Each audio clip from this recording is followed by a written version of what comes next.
Welcome to Eastern Illinois University for the 2000 IHSA Boys Track and Field Championships. Hello everybody, I'm Jim Blaney along with one of the greatest distance runners this state has ever produced, Craig Virgin, my partner today. And Craig, I'm glad you're here because we have a meet, at least in AA, that's going to be dominated by a distance team. Well, York has led a resurgence of distance running in the state of Illinois, led by Don Sage, our defending champion of 1600 and 3200. The distance runners in Illinois have run as good as they did back in the 70s, and that is a big landmark. Well, for Joe Newton, he's won a ton of state cross-country titles, never won the state track and field championship, and this is his last year as track coach at York. Now, you may be wondering, well, guys, what happened to Thornwood? Well, Byron Ruff, their superb sprinter, was injured last week in sectionals, and Thornwood had some problems in qualifying yesterday. Bloom ran into some trouble as well. There are teams that can pick up the slack, but York, they're pretty well stacked, and as long as they pick up their points, they're going to be tough to beat. Well, they're in 11 events today. The nearest competitor is in 6. So I think they have room for error and margin and breakdown, and they could still win big. However, if they stagger and stumble, Wheaton-Warrenville South and possibly Cahokia from down south would be a contender to come up and sneak a second or first place. Meanwhile, in Class A, on this very track last week, the St. Joseph Ogden girls won a state title. Their boys could very well do the same today, but Craig, for as dominated by York as the AA meet is, this A meet is wide open. That's right. In the distance runners, the equivalent of York is Eureka, with a bunch of distance runners that can come up and score a lot of points. Leo certainly and St. Joseph Ogden are our 2 leaders, and Harrisburg is the defending champion from last year, and they won't roll over very easily. One guy to watch in the A race is Ryan Shields, a sophomore out of Leo. He's qualified in the 100, the 200, the 400. He's got the best qualifying times in the 200 and the 400. He could also run in a relay today, so Leo certainly has everything in line to return to the state title that they tied for in 1998. We will also be covering the field events today, and for a preview, let's go to Bob Lanigan. Well, last week during the girls' state finals, weather caused some problems during the field events. It was a cold afternoon, and the athletes had trouble getting loose. Well, that should not be a problem today. It appears a gorgeous afternoon is dawning, and who knows, maybe a few records will fall. The field events probably will not figure into the team standings. The sprints and the relays should take care of that, but a great battle to watch between Clark Wilson, a prospect, and Ken Kameni, a Palatine friend. Now, these two have been battling for 4 years through the conference and through the sectional, and now as seniors, they're downstate to settle it once and for all in both the shot and the discus. Another athlete to keep your eye on is Nick Bombarek of Lamont. He is the only athlete from Lamont down here, but he is competing in 4 events, including the long jump, where he sits second after the preliminaries. There's an extra field event for the boys. It's the pole vault, and it should add an interesting twist to what should be a great afternoon of field events. Now back to you guys. Thank you, Bob. We talked about the team battle a little bit, but plenty of great individual battles coming up as well. In the 2000 IHSA Boys Track and Field Championships, we set the field for the first event after this timeout.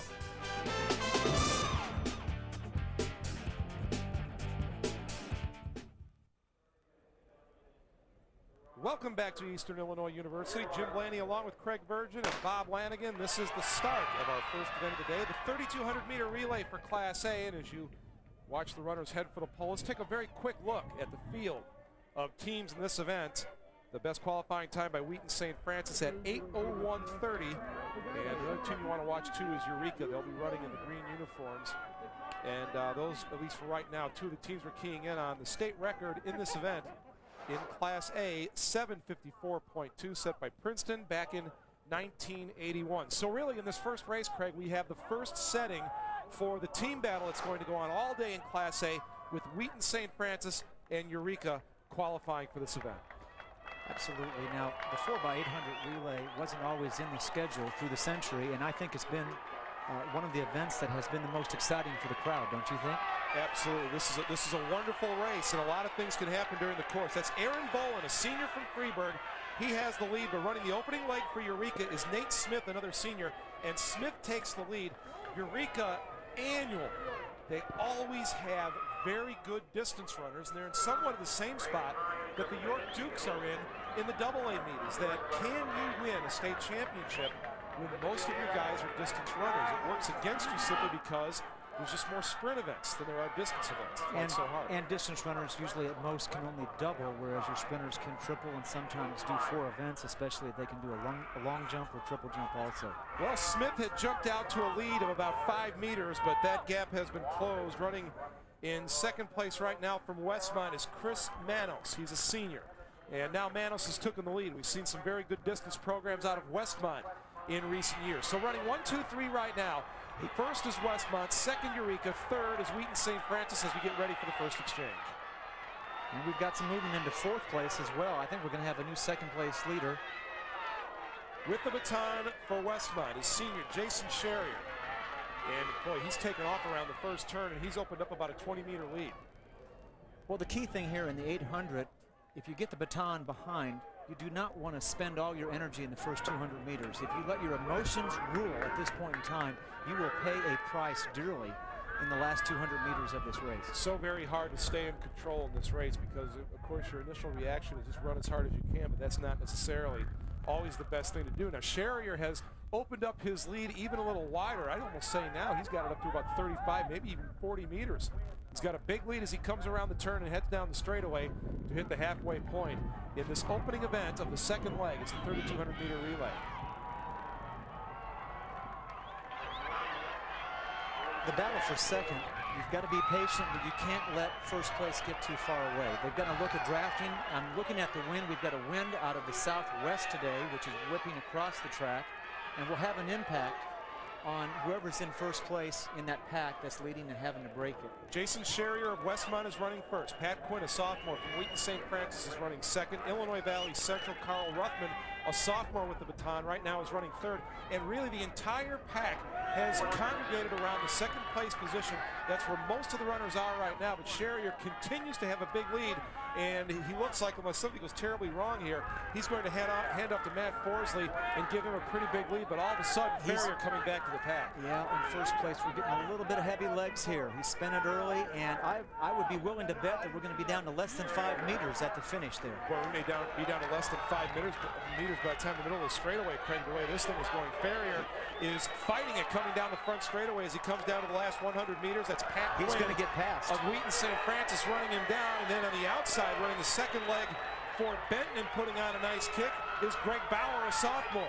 So as you make the exchange, it's Wheaton St. Francis, Benton, and then Eureka has now moved into third. Running leg number 3 for Eureka, with Trent Lehman, a senior. Now we've got ourselves a race. Eureka did very well in cross country last fall, and they've got some of their cross country runners on this 4x800. I mean, if it wasn't for York's performance in the AA race, Eureka's team performance in the single A race was amazing. But when York put 5 people in the top 12, it was sort of untouchable. Eureka third last fall in the 1999 State Cross Country Championships, and of course they had the individual champion, Dustin Frankie. We'll see him coming up in a little bit. Frankie listed as an alternate on this relay team, but obviously when you want him to win the 1600 or the 3200, you're not going to send him out to run a half mile to get things going. Eureka has now taken the lead as we come down the front straightaway. Carrying the baton for Eureka, Trent Lehman. And then remember, this is leg number 3 of 4. So as we come across the start-finish line, Eureka first, Wheaton St. Francis second, Benton third, and Illinois Valley Central is fourth. Things have kind of settled down into this third leg, Craig, whereas we saw the big gap in leg number 2. The amazing thing about this relay, Jim, is that there's so much, you can't ever really call a runaway because the gap can close so fast. And it's starting to evolve more or less into a 2-person race right now, although I do have to say that it looks like Lehman's getting out just a little bit, and the 2 runners from Benton and Illinois Valley Central battling for 3rd and 4th right now. They kind of realize, you know what, Lehman's starting to get away a little bit. We better make a little bit of a move here.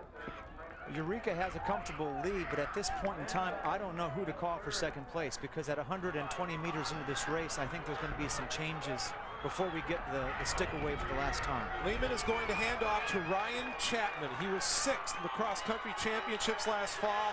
Certainly a capable man to hand the baton to for the last 800 meters. Chapman now has the baton. He takes off for the final 800 meters. Eureka first, Wheaton St. Francis second, Benton third. That's your top 3 as we head into the final leg. Eureka has a nice lead. It just depends on the quality and the health of their anchor runners here at this point in time, in terms of there's about almost 15 meters between first and second and third. You know, oddly enough, Craig, as we mentioned, that Chapman finished 6th in the cross-country championships. The weather the day of the cross-country championships, even though it was November, was somewhat similar to what it was today, warm and humid.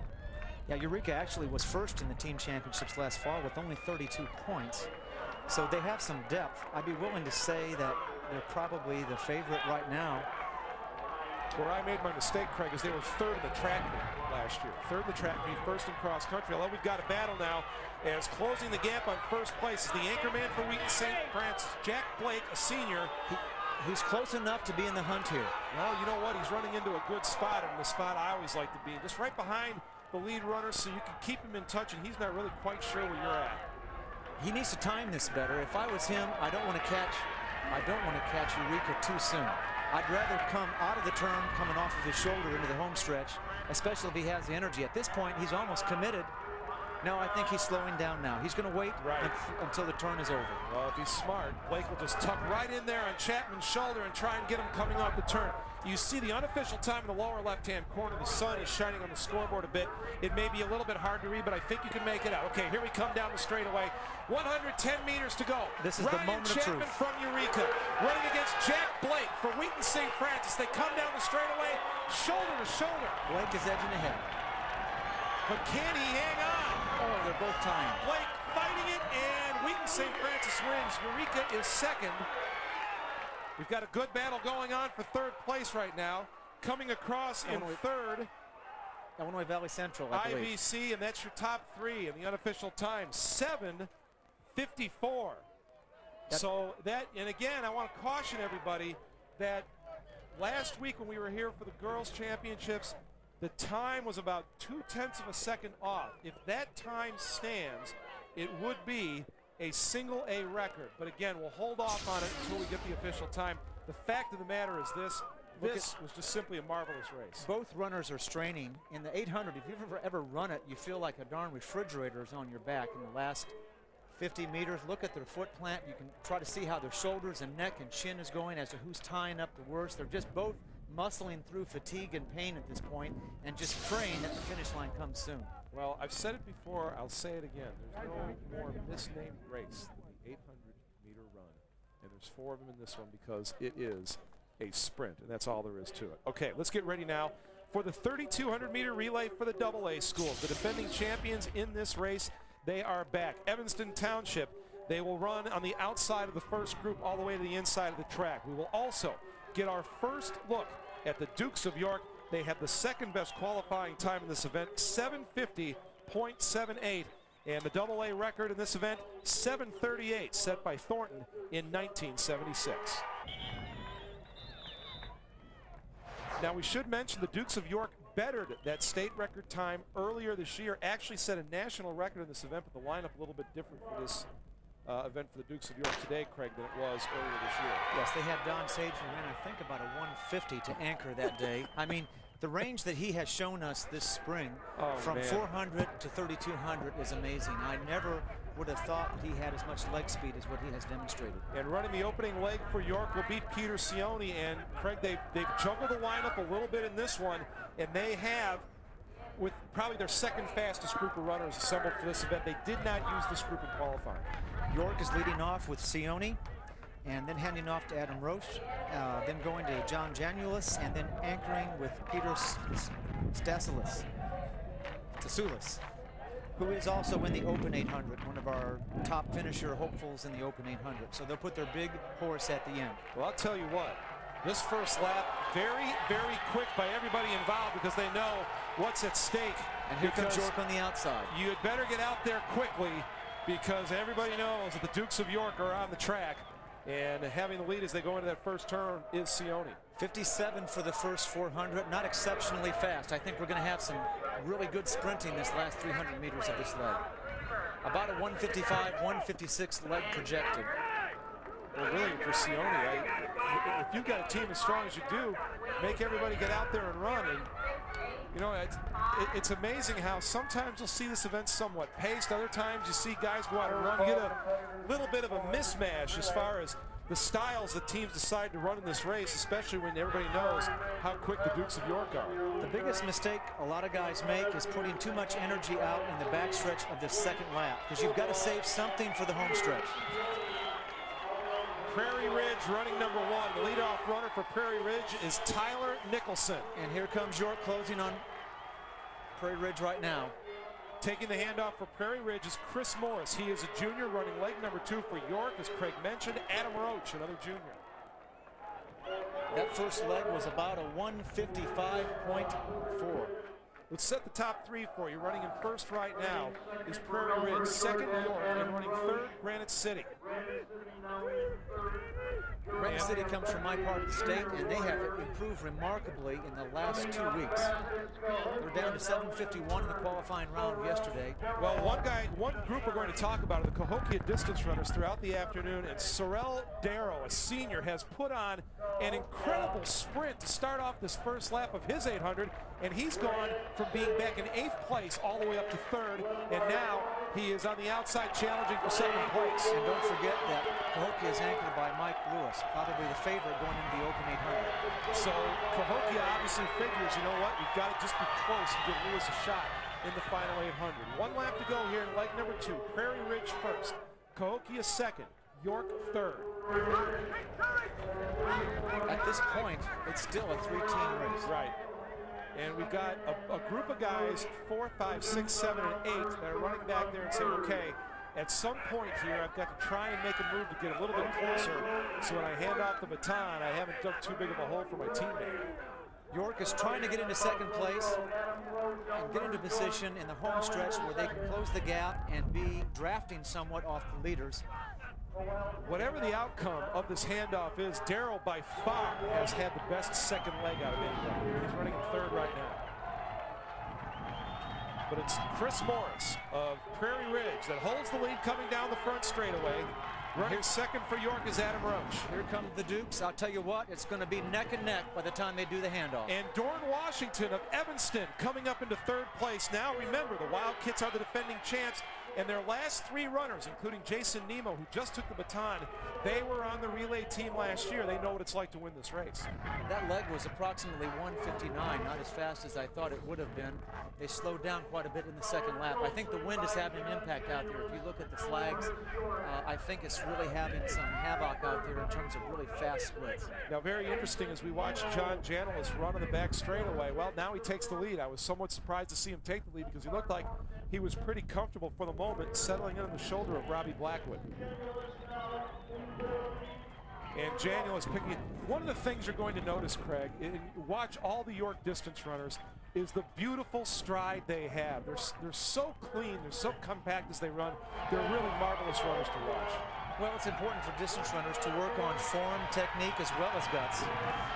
You run efficiently. The more efficient you run, the more endurance that you have. Top 3 as we head for lap number 2 of leg number 3. York first, Prairie Ridge second, Evanston third. That was a 57 opening leg there for the leader. A good time if they can come back with a 154 today. I think they can hold on with it. And the York Dukes, and specifically in the person of John Janilis, starting to spread out their lead in the back straight just a little bit as we head for the final 200 meters of leg number 3.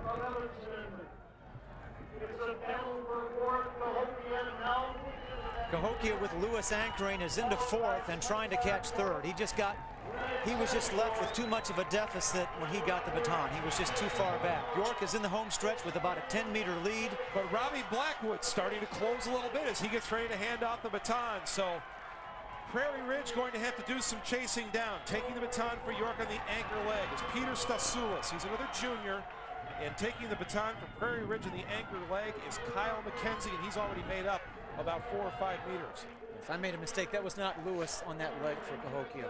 156.6 for that split. A very good 800-meter leg for the 3rd run, but the anchor is where the stars are, and we will watch to see who can catch who here. Stasulis is just flying down that back straightaway. He's not giving up any ground to McKenzie at the moment. And again, watch Stasulis run. It's just absolutely marvelous the stride these guys have. Well, you work on form and not only in drills after practice, but also in your intervals. You're always looking at refining your form, your technique, to be biomechanically as efficient as possible. That's part of the secret of successful distance running. And to give you an analogy, it's like the saying goes about defense in basketball or defense in baseball. Your defense is always going to be there even if you're having an off day. It's the same thing with your running form on an off day. Maybe you're not as quick as you would like to be. Maybe you don't feel as good as you'd like to. But if you've got good form, you know it's going to be there, and it's something to fall back on. That was a 54 opening leg there. They're en route for about a 152, 153 anchor. Clock at 7:10 right now. They ran 7:34, the Dukes of York did earlier this year in setting the national record for this event. Down to the final 200 meters. And Lewis has pushed Cahokia back into third place, but I'm afraid the gap is just too far for him to catch second or first. Let's set your top four as we come down the front straightaway. York first, Prairie Ridge second. Running in third place, Cahokia, and in fourth, the defending champs, the Wildcats from Evanston.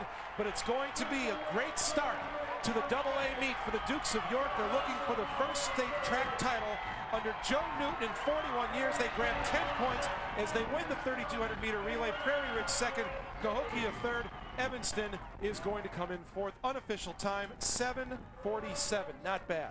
3 seconds faster than yesterday. I think that substitution paid off for the York. Our next event, well, we go to the sprinters from the distance guys. The 400 meter relay is coming up in Class A.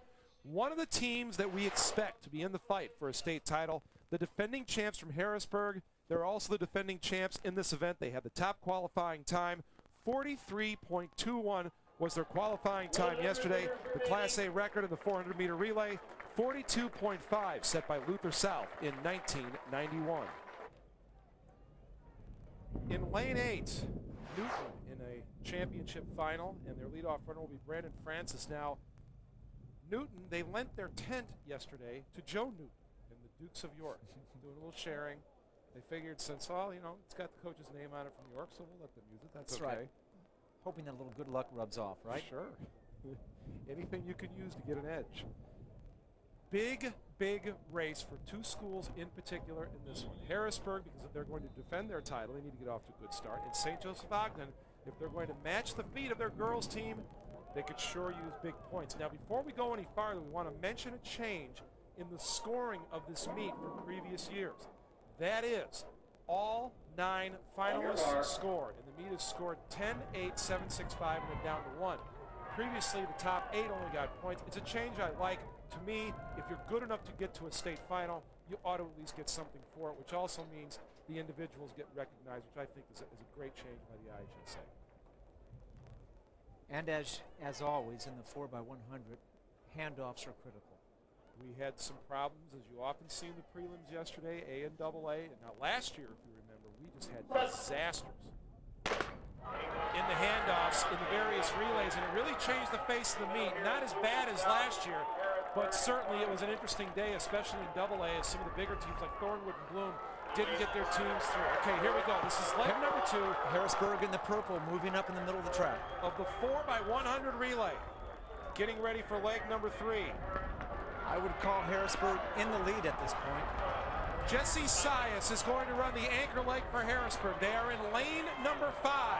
As we come down to the final exchange, Sias is going to get the lead, and he's got it big. As a matter of fact, he has such a big lead. Brad Brashear, who handed off to him, already had his arms up in the air. Harrisburg's going to have to fight it off just a little bit. They win, finishing second in lane 6, Farmington, and it looked like Marquette out in lane 9 finished third. 42.9, the unofficial time. I want you to watch, after the exchange, watch Brad Brashear. Watch his reaction as after he hands off. He knows they've got it, and he's right. Well, they had about a 10-meter lead, but it's not that way at the finish line. No. Would have looked kind of silly if they hadn't finished first, but, you know, it's okay in the end.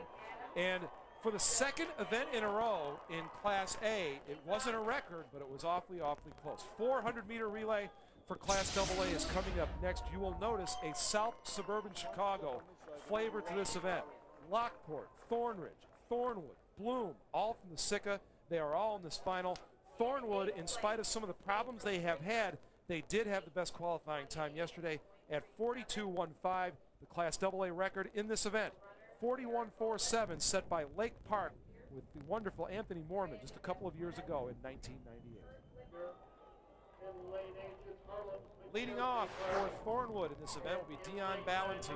And it's, again, we have to repeat this because it's key.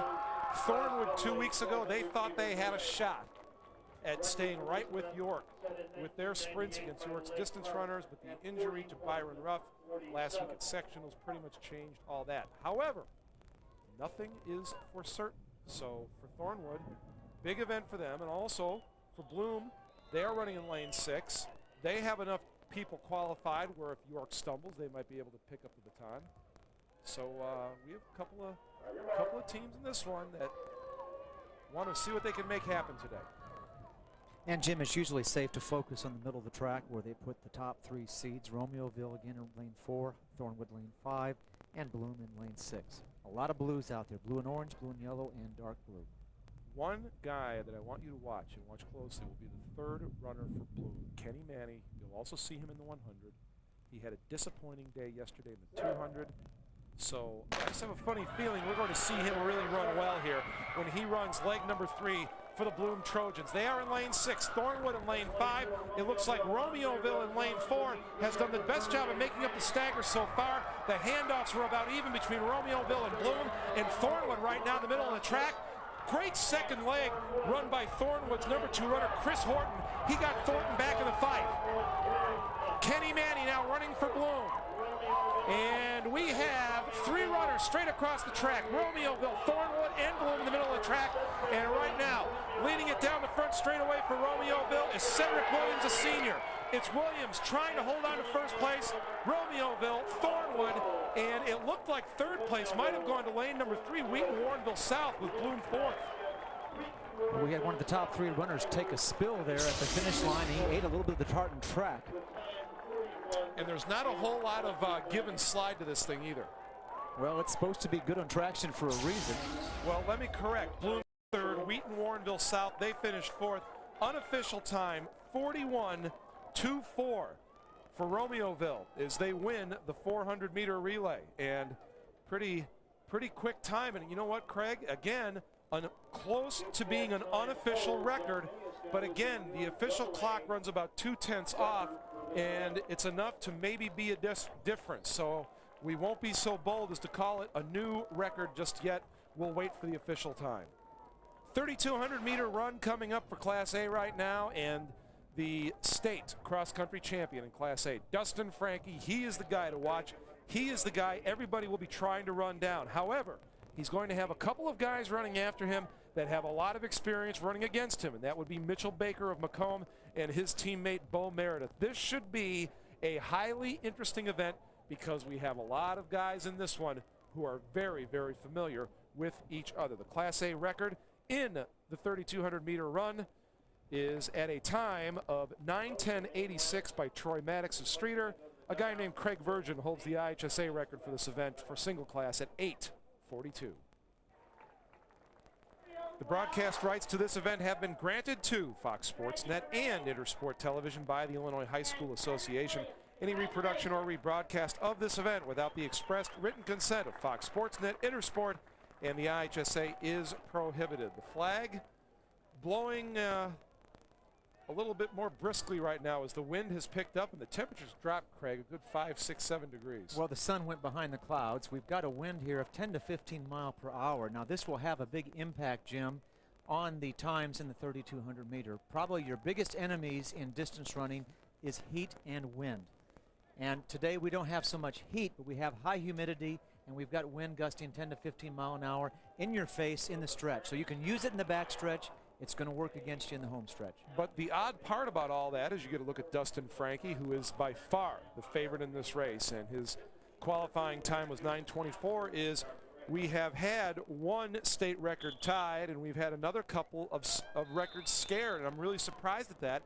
But the times so far in these races have been as quick as they have been. I just think this has been a real renaissance year for running in general in Illinois. Dustin Frankie, he is the guy to beat. Now, what's interesting about the way the times worked out is Mitchell Baker, who was second to Frankie at the IHSA Cross Country Championships in Peoria last fall. He ends up in the same group as Frankie, and what Frankie has done here has made sure he's gotten off to a good start, doesn't want to get caught in all the traffic as all the runners break to the pole as they head for the back stretch. Another runner to watch for from Macomb is Bo Meredith. And finally, a sophomore from Ileana Christian, Paul Jalema, who was third in the cross-country race last November, is back in this race as well. As a matter of fact, 6 of the top 8 finishers in the cross-country meet are in this race today, and one of them that is not was Ryan Chapman. He finished 6th in the cross-country meet last fall. He's not in this one because he's running the 1600 meter coming up later on.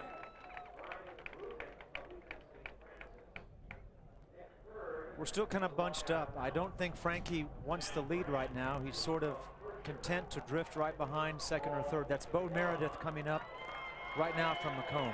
Yeah, Meredith has decided, you know what, a little bit too much traffic. I'm going to slide into the lead.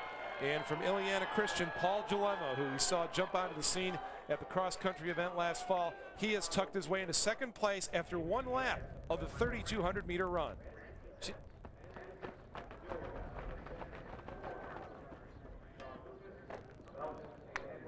And Bo Meredith continues to lead as they head to the back straightaway. Jalema running second and Dustin Frankie running third.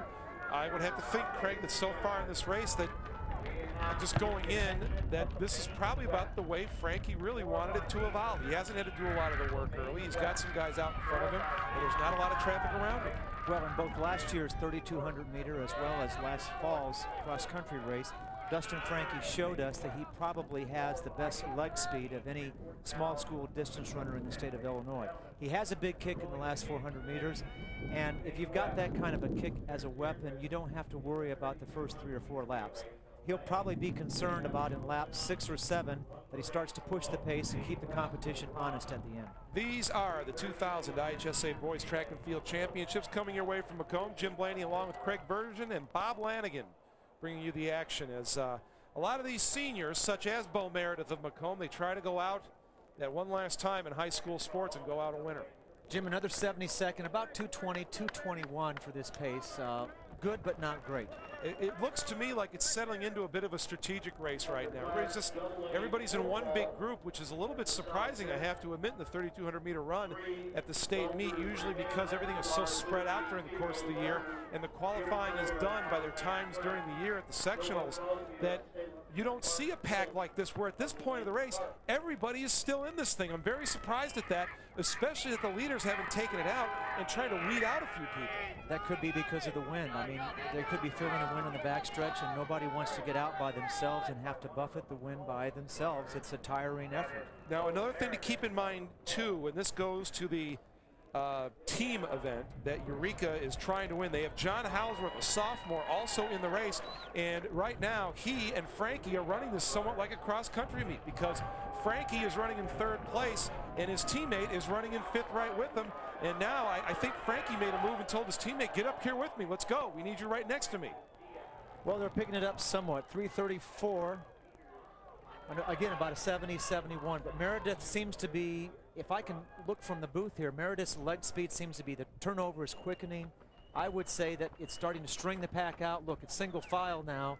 I think they've decided that they can't wait too much longer, otherwise they play right into Justin Frankie's hands. Now, we talked a little bit about Mitchell Baker, but we should point out that he was only 3 seconds away from not qualifying for the championship heat of this event. The track hasn't been as kind to Mitchell Baker as the cross-country races are.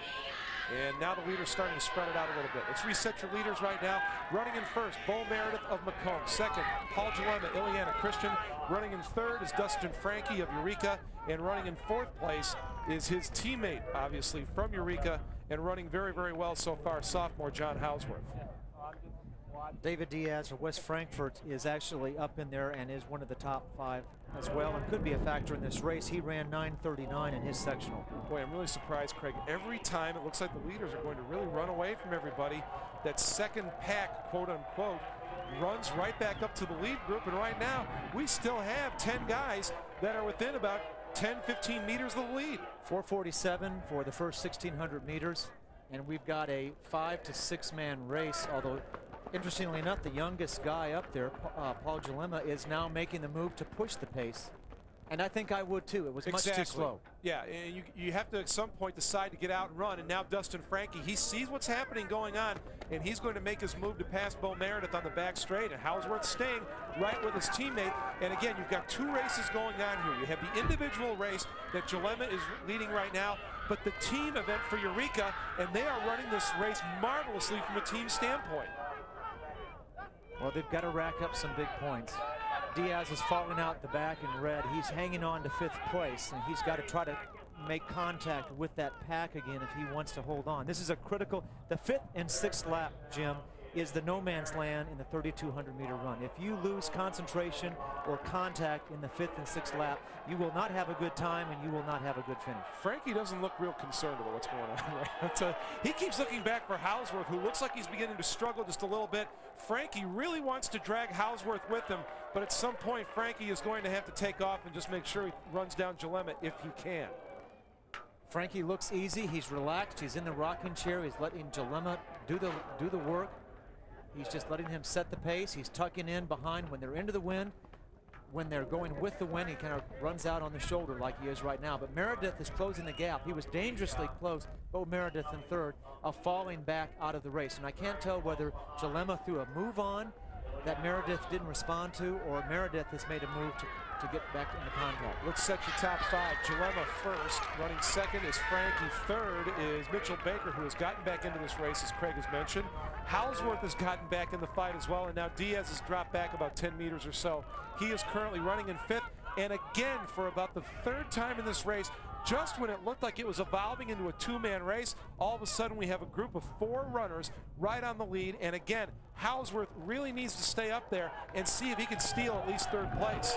They've got 2 laps to go from the finish line here, and it really gets tactical now, and we start to see some leg speed. And Diaz right now has decided it's time to fish or cut bait. He is trying to get back into that lead group of runners, and they're just not quite letting him. He's just outside of your screen right now, running in 5th, but Jalema is leading, and Frankie apparently has decided, you know what, I'm just going to sit right here, and I'm going to wait until the time is right to make my move. And I'm surprised a little bit, Craig, that he decided to pass at the top of the curve. Just as you made that call, he decides to make a different change of pace here. Now he is pushing things from about 700 meters out.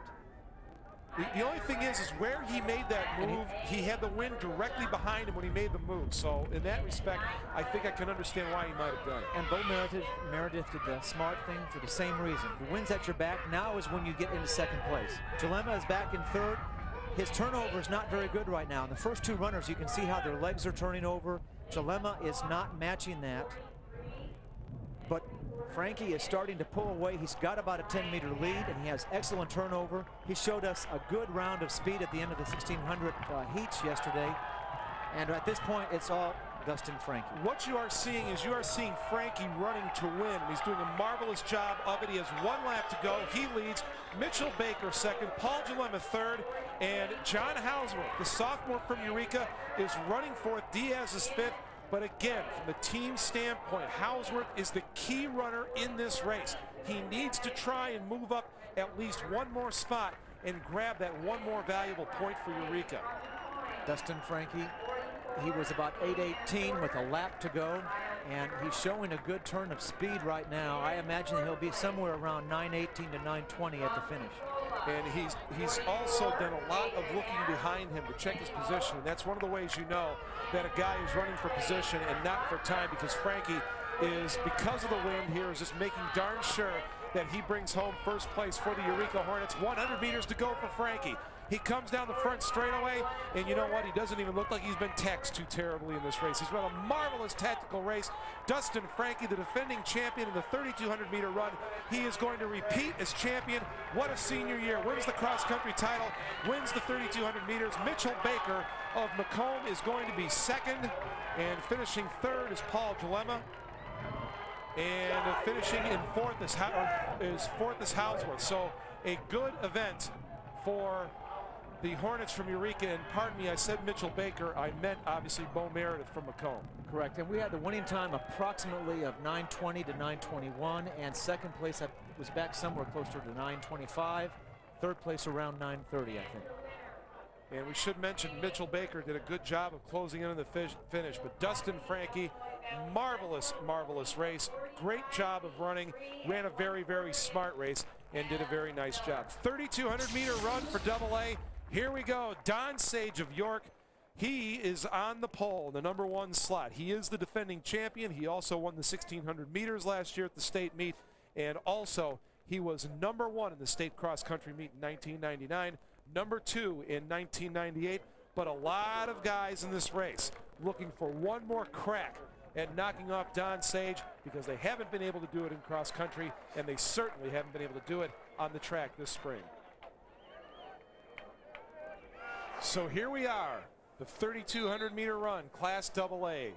The story's a pretty simple one. How low can Donald Sage go? 8:42, the time run by my partner Craig Virgin. When this was a one-class state track and field championship, can Donald Sage go under 9? Can he go under 8:50? Craig, are the conditions good enough for either one? Well, he's run 8:45 point something for 3,200 meters. If you would convert my 8:42 or from yards to metric, it's about an 8:38. The fact that he's been well under 8:50 this year tells me that he's capable of running under 9 even in windy conditions. The question is whether he will run under 8:50 today, and I think that we have to look at Mr. Keller from West Chicago, who was second in that 8:45 race, who was outkicked by Sage in the last 400 to 600 meters of that race. He's got to go out hard and give Donald Sage a run for his money early in the race, otherwise Don Sage will just eat him up in the last 400 meters. Also in the field, Dan Trainer of Freeport High School, who was 3rd in the state cross-country meet. If Don Sage is to go as low as he possibly can in this event, he's going to need some people to help him out. And you know what? Don't forget that this is Keller's last shot at getting Don Sage, and he'd like to win this race and throw his name on the board as a champion. And we are through one lap of the 3,200 meter run. Leading is Keller. Sage is running second. Now we have some housekeeping work to get to before we, you folks at home watch the race and we'll clean up some matters here. First of all, the 3,200 meter relay in Class AA, East St. Louis Senior was disqualified, and that forced Maine West to have to rerun their race. They did rerun it, and they ended up finishing in 10th place. Also, 3,200 meter relay Class A, it was not a state record. The winning time was 7:55.13 by Wheaton St. Francis. The state record still stands at 7:54.2, but in the 400 meter relay in Class AA, Romeoville tied the state record at 41.47. So we've got our housekeeping out of the way. Let's get back to the track now. 3,200 meter relay, Class AA. Keller continues to lead. Don Sage running right on his tail. Keller is pushing the pace fast. He was about 2:10, so that's about 2:65s. He has to run, in my opinion, somewhere between a 4:20 and a 4:24 first 1,600 if he's going to take some of the sting out of Don Sage's kick. 3rd place, Tony McCarr from Palatine. He is trying to stay in touch with the lead runners, but I have to tell you what, we are about a lap and a half into the race, and already it's essentially a lead pack of 2 runners, with Carrick trying to join them, and then everybody else in the field. I was not at the the DuPage County track meet where this time was set, where Sage ran 8:45.6, something like that. But I heard that Keller led for 6 or 7 laps, and then Sage ran a 58-second last lap to get that time. And Keller was disappointed. He knew he had put his heart into it. He knew he had a big kicker behind him, and he said, I've got to run a little bit different strategy at the state meet. So he's making it pay off right now. He wants Sage to hurt by the time 12 to 1,600 meter comes up. But make no mistake, all the pressure is on Keller. He knows he has to lead. He knows he has to run hard, where Sage just has to run with them. We are through 3 laps. Keller leads. Sage is second, Ricard is third, and Adam Palumbo of York is running in 4th. And once again, getting back to the team aspect of all this, York would love to get no worse than 1st and 4th, certainly, but if Palumbo could slide up toward that 3rd spot, that would be even more important as they just try to roll up the points and win a state championship. Again, Don Sage tucking in behind Keller, doing what he knows that he has the superior leg speed. Don Sage has run 150 on the 800 relay leg. He's run 49 point on the 4x400 leg. Keller has finishing times nowhere near that, so Sage knows he has to hang on and just let Keller do the work in this wind.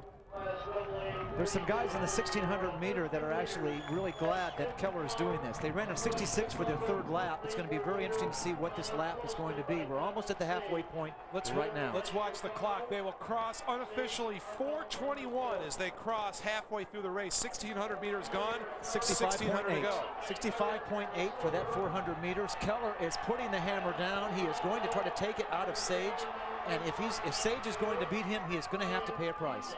The hierarchy is still the same. Keller first, Sage second, Ricaric is third, and Palumbo running in fourth. I would have to say, Jim, that this is the fastest first 1600 meters of a 2-mile or 3200 meter race since I ran that record back in 1973. This is the fastest by far. Let's also talk about this aspect, Craig, and that is, if you're Don Sage, you want to double. You want to win both the 1600 later on and this race. How much do you put into this race as far as running a time, because you still have to come back and run the 1600 meters? Well, right now he has no choice. He has to follow Keller. Tim Keller setting the pace, and he backed off a little bit on the 5th lap on the backstretch, and now is grinding out again in the home stretch. It's going to be, again, he keeps putting the pressure on. This is setting up a great race here with potentially a sub 850 3200 meter finish, about a 107, 67 seconds. Close to being flat for that. So Keller is really not letting up that much in this win. This is very remarkable. I want to mention this also. When the 1600 meter run does come up later on, only 4 of the runners that are on the track right now are running in the 1600 meters. So Justin Amundsen and Ian Cronin and Peter Sione, even of York, they're very happy to see this going on. Justin Amundsen has to be extremely happy, because I think he's the biggest threat to Sage in the 1600 meters, because he has both the strength and the speed, the kind of speed that can go with Sage in that last lap and a half. All right, let's reset the field for you right now as we have about 2.5 laps remaining in this 3200 meter run in Class AA. Keller from West Chicago is leading. Second is Don Sage of York, but you know what? For all intents and purposes, they're running shoulder to shoulder. Ricaric and Palatine is still running in third. Adam Palumbo, who has moved back into 4th place for York, on the back straightaway. And Craig, they're coming down. They're about to pick up their time as they head into the final 800 meters. Sage is looking like he wants to make a move. They're going to be about, again, 108 for that lap. Still extremely fast time. I do believe they'll be under 850 at the end of this race for 3200 meters. Keller continuing to hold him off. He has to be thinking about Sage's kick. Sage is trying to decide when he wants to go. I estimate it won't be before the bell. And that is about 300 meters from now. We've got a good battle shaping up behind the pack as far as 4th place is concerned. And Adam Palumbo has now fallen back into 6th place. Back to the back straightaway we go. Tim Keller continuing to hold off Don Sage as we come up on 600 meters to go here in the Class AA 3200 meter run. Sage looks like he's got them all set up. He's just waiting for the right spot. I want to also mention that Ricaric has a chance to go under 9. We could have 3 people under 9 minutes in this 3200 meters. Sage is up to his shoulder. Sage is judging when he's going to go. I estimate it will be in this home stretch. Going to the bell. Keller's reaching down. It's the moment of truth. Keller's digging down right now, keeping Sage to the outside. Sage has to have a stride and a half to get around him. You know, Don Sage looks like he's put, well, there goes Sage right now. Puts on the burst to the side. 67. Away right here. You know what, Craig? I don't think that Keller was at all expecting Sage to go by him that quickly. He knew the move was coming, but look at Don Sage takes off as he heads to the back straightaway. He's definitely trying to see how low of a time he can hang on the board. He just put 20 meters on in about 100, and a huge jump. I don't know how far under 850 he will go, but I will estimate under 850. A recap on the records. Craig Virgin, my partner, 842. That's the IHSA record. It has been adjusted from an English distance to a metric distance. AA 851. Tom Graves of Sandburg in 1977. Watch the clock. We are seeing something special on the track today. He's going to be in the low 840s. He ran a 27 first 200 meters in that last lap. Can he catch Craig Virgin? It's not looking like it, but he certainly can get Tom Graves. 8:42.76. Remarkable, just amazing. That is the fastest 3,200 meters that I have seen ever here at the state meet since I ran in it. Dave Merrick, I think he moves number 2 in the all-time list here in Illinois. 8:56 for 8:56. And for Keller. Unbelievable time by Donald Sage. Unofficially, that is just a 1/10 of a second behind Craig Virgin. And here is where not only the race was won, but Don Sage decided, you know what, not only do I have enough in the tank to win this thing, I've got enough in the tank to put my name in the record book. He just said, put the chin down, 1, 2, 3, and go. And my goodness, in the first 20 meters, he opened up almost 10.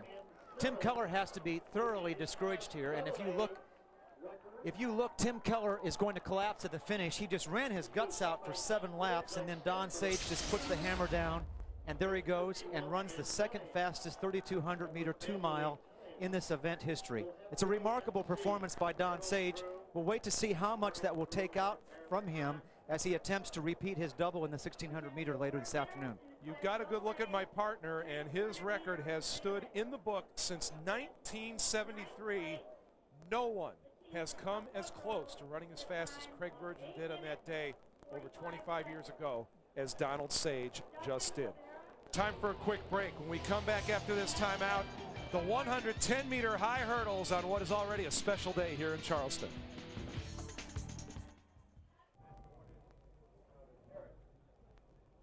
The crowd here in Charleston still buzzing over what they have just seen in the 3,200-meter run in Class AA as Donald Sage came as close to anybody at knocking off one of the oldest state records there is, that by my partner Craig Virgin in what was then the 2 mile. It was just an unbelievable performance. We'll get the official time to in a little bit.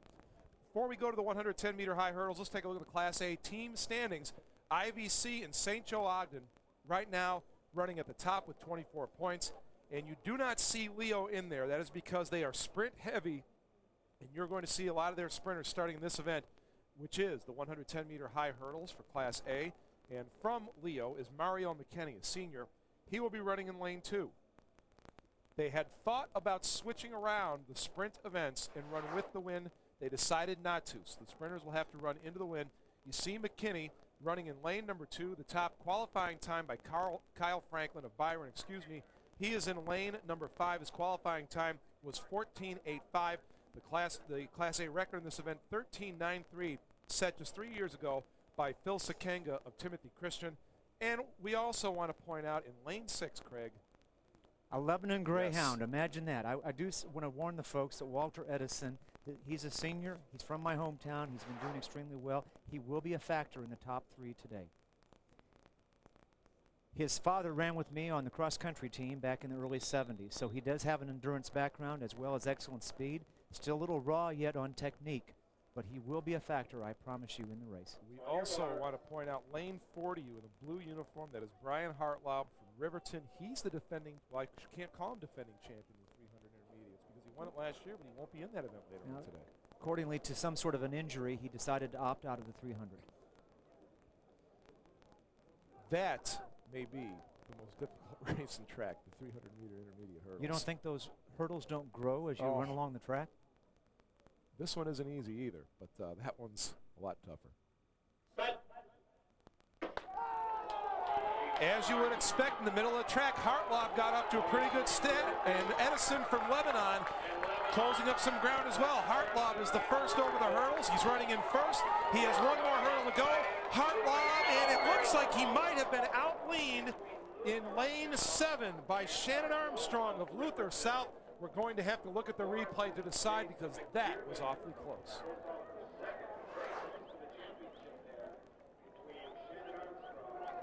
He went over that hurdle nicely. He's still leading well. Gets that front leg up, and here it goes. I believe he gets beat at the tape. Yes, it is Armstrong of Luther South across first. Second place goes to Brian Hartlaub of Riverton, and finishing third was Jason McDermott of Morrison. The unofficial time, 14.63. Also, Jim, I should point out that in our Class A standings from a couple minutes ago, Eureka was down there, but that doesn't reflect their two finishers in the 3,200 meters. That will really boost them back up, I think, to first place after 9 events. Time now for the 110-meter high hurdles for Class AA. Top qualifying time in this event, Brandon Jordan of Morgan Park. Yesterday in the prelims, his time was 14.15. This should be a very tight race, all up and down, all the qualifiers within about half of a second of each other. The state record in this event, 13.9, held by 3 individuals, Derek Cole of Bloom, Kenneth War, East St. Louis Senior, and Pierre Leinbach of Hoffman Estates. He tied that record just 3 years ago. In lane 2, Kevin Noel of Naperville Central qualified for the finals as a sophomore. And you talk about championship experience. He was part of the Red Hawks 6A championship football team last fall. And I can tell you right now, the Red Hawks will be pretty good again next year. And you may see a lot of Kevin Noel on Thanksgiving weekend in Champaign if the Red Hawks get that far. He'd love to win a title in track. We've had no false starts today. Now over in lane 8 is Abe Jones of Rolling Meadows. He clipped a hurdle yesterday in the prelims, but he's one of the best runners in this event. But he is having a heck of a time tracking down Brandon Jordan of Morgan Park. They're all on the last hurdle. It's a lead, and in lane 8, it is Jones just out leaning. At the tape, it looked like Calvin Opernorth of Galesburg might have leaned in for 4th. Watch this finish. Indeed, it is Jones in lane 8. He will win it, and stumbling to the finish in lane 4 was indeed Opgenorth of Galesburg, Brandon Jordan of Morgan Park. He finished 3rd. The unofficial time, 14.4.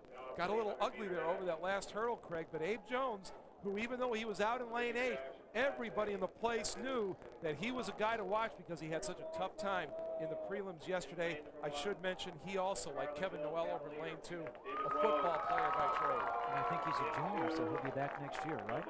He is a junior as well, so we could very well see Noel and Abe Jones, who were the juniors in this race, back one more time in the state finals 1 year from now. All right, back down to the end of the track we go to the blocks for the start of the 100-meter dash in Class A. The top qualifying time, Bill McCune of Maple Park, Caneland. Yesterday, his qualifying time, 11 seconds flat. The state record in Class A, 10.32. That record set in 1990 by Lou Beach Graves of Cairo. There is one sophomore in this race, and there he is, Ryan Shields of Leo. Qualified in this race, also had the best qualifying times in the 200 and in the 400. If Leo is going to return to the top of the pile in Class A track, which is where they were 2 years ago, they need Ryan Shields to pile up a lot of points in his 3 individual events.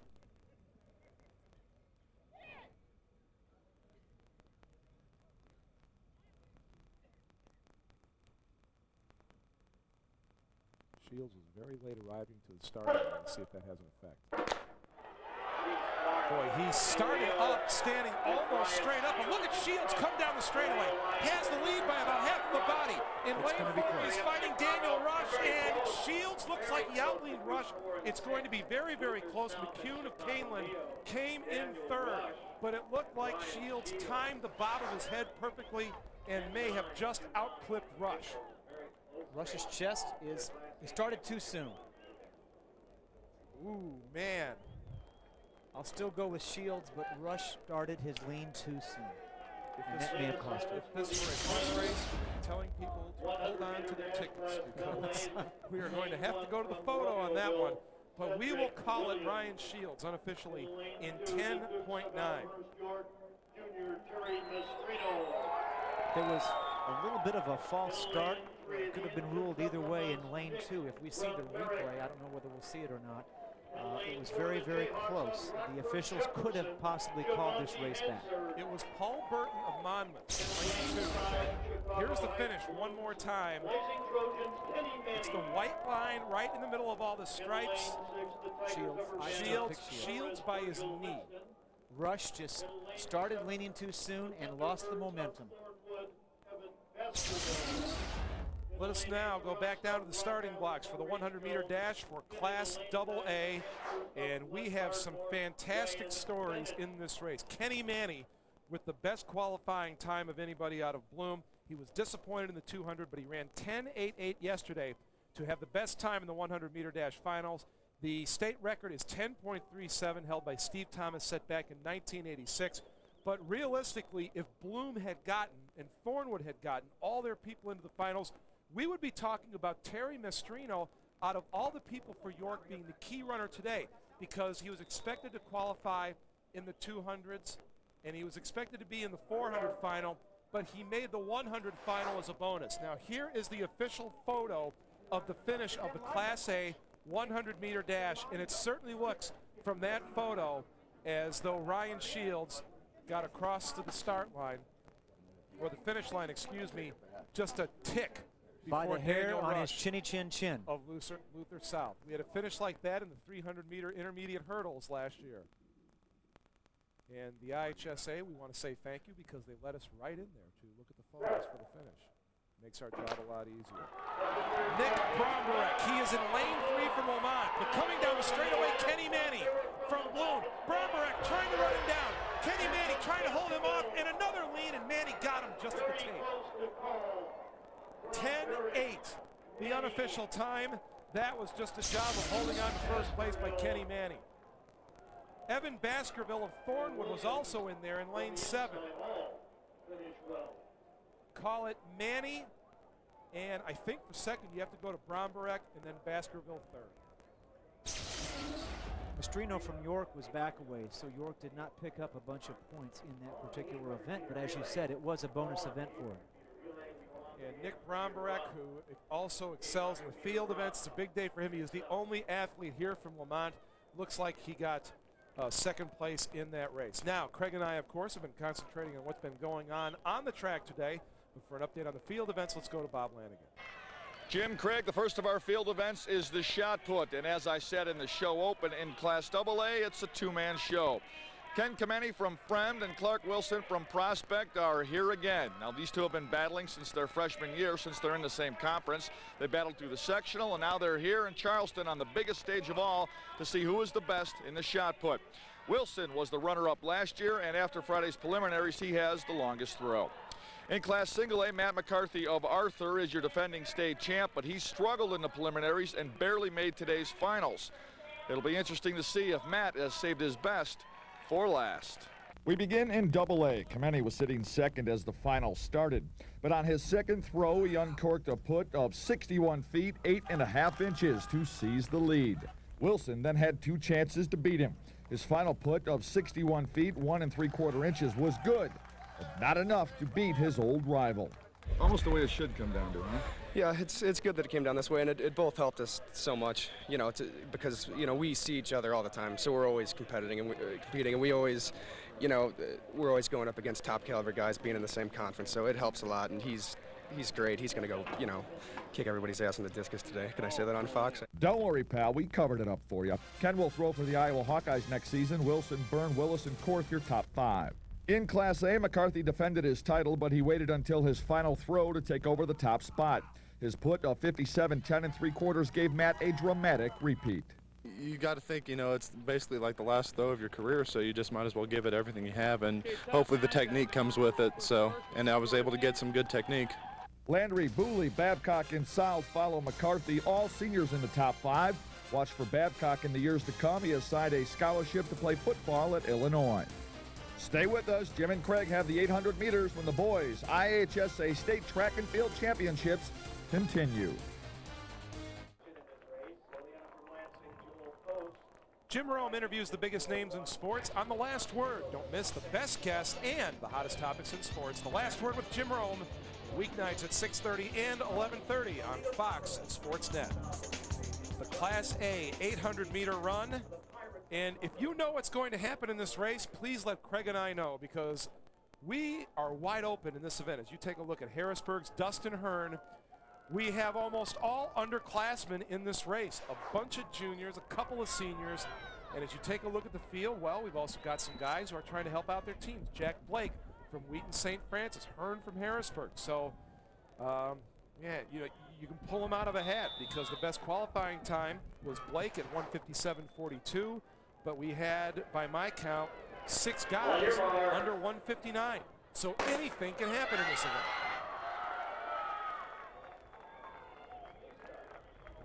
Clean start, they'll go around the curve, and then they'll break to the pole. Class A has been significantly slower than AA this particular year. When we've had AA guys running individual open legs somewhere around 152, 153, relays a little bit faster. My guess is they'll go around 156 today. 153, by the way, is the state record in Class A for the 800-meter run, held by Rob Carter of Clinton in 1988. So in the 800-meter dash, I say this every year, one of these years they'll change it to the 800-meter dash and call it what it is. It is not a run, it is a dash.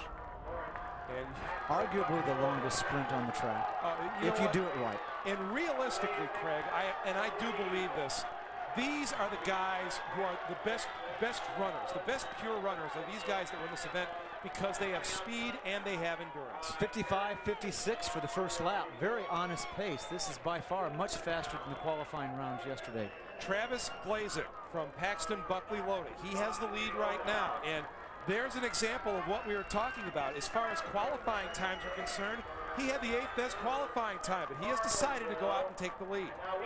We have someone charging up on the outside. That's Jack Blake from Wheaton St. Francis, and Blake couldn't get to the front.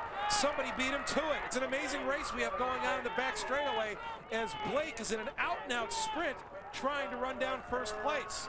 Well, he's in a good position. I'd much rather be on somebody's shoulder slingshotting out of the turn like this. And that is exactly what Blake is going to try and do. Here he comes.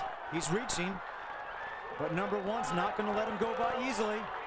Here comes Blake down the middle. And Blake is trying to assume the lead as he comes down the straightaway. Blake is just going to clip out Aaron King of Knoxville and take first place. Unofficial time, 1:55.83. Craig, you said 1:56.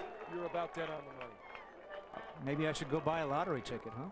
I missed the big one the other night. Let the jackpot get up a little higher and then cut me in for some of the action. All right, let's see what this final straightaway looks like. It's an emotional and physical battle at this point, and lane one's tiring, and emotionally he just got hurt there, and Blake pushes across for first place. And again, sometimes people, they watch a race and say, well, why did this guy, you know, Aaron King, he made the move when he thought he had to make it because he thought, okay, if I'm going to win this thing, I have to outrun Blake. Unfortunately for him, he didn't do it, but you know what? Second place, not too bad as Blake wins the 800-meter run. Time now for the 800-meter run in Class AA. And the Dukes of York figure prominently in this race. Tim Hobbs, he will be in the inside of the first group also. Peter Stasulis is going to be in with the 4th best qualifying time, and Justin Amundsen will be his first venture to the track today. He had a qualifying time of 1:55.14. That's a little slower than the other qualifying heats, but keep in mind it was the best time in his heat. Colin Quinn of Marist High School, also a fine qualifying time yesterday. The state record in the 800-meter run is held in AA by Dave Ayub of Peoria in 1977, 1:48.9. We should point out that is a time that was converted from an English distance of 880 yards. A little quicker start than we were ready for, but that's how it works out sometimes. And Mike Lewis of Cahokia has decided to take the lead right off the start, and he is trying to run away from everybody, but the pack now closing in behind him. He's got the fastest time in the state. We've got 3 downstate runners in this race, which is unusual. 26 for the first 200. Lewis, who did not have a chance to contend in the 4x800, wants to take the race into his own hands at this point in time. And we have the 2 Dukes of York running right in there. Colin Quinn of Marist right now is running in 4th place. And coming up on the outside for Proviso East is Gabriel Cruz. He is a junior. Now keep in mind, in the middle of that pack in the front, there's some pushing and shoving going around. Justin Amundsen, a tall runner from Centralia, Illinois, will have something to say about this race. He's currently in 4th. Not in a bad position now if he can just get to the outside down the backstretch. He has one of the fastest times also in the state behind Lewis. Tim Hobbs leading. Mike Lewis is 2nd. Quinn is, well, he was running 3rd until Amundsen went past him. Amundsen has decided this is where he needs to make his move, but Hobbs has done the same thing at the front of the pack. Hobbs, Lewis, and Amundsen running 1, 2, 3 right now. Lewis has beaten Amundsen the last 3 times when they've raced, but Amundsen wants to take revenge today. I just don't know whether he can catch Hobbs. And watch, coming up on the outside, coming flying off the turn was Gabriel Cruz, but the 3 leaders were able to fight that off. Here comes Lewis. Straining for the tape. Here comes Amundsen. Lewis is right with him. Amundsen trying to get into the fight. Watch it at the tape. It's close. I believe Hobbs held him off. Lewis 2nd, Amundsen 3rd. And Amundsen will be coming back in the 1600 in about an hour. 1:51, approximately 1:51.8.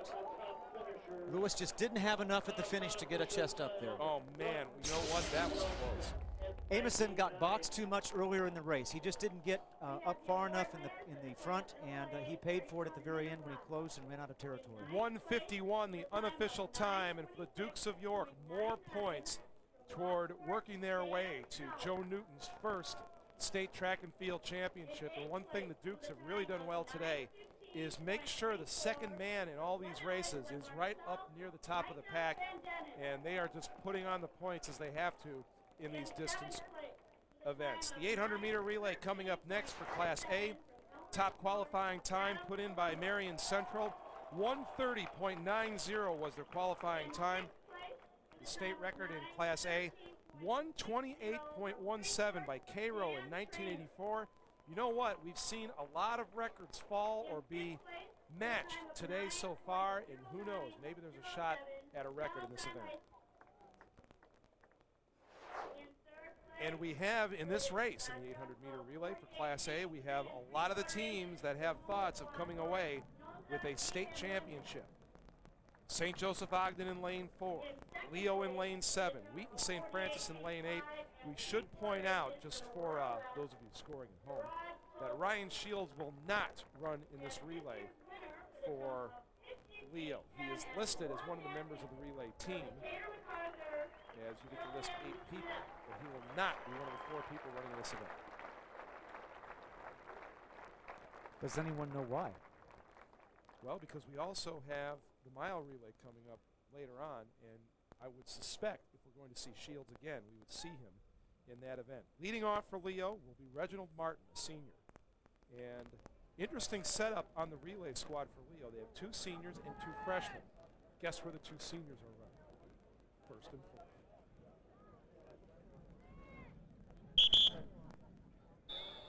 And it is now time for me to tell the story that I do every year about our mile relay team. When I was in high school, my senior year, we had 3 seniors and a sophomore, 3-year high school. The sophomore false started at the prelims. All the seniors were out. Never got a chance to run. We haven't had a false start today. The athletes are very well disciplined. Well, and the other thing too is, Craig, I think they know when they get to this event that the starters are very good at these events, and they know that there's no messing around, and if you false start, you're out, so everybody's careful.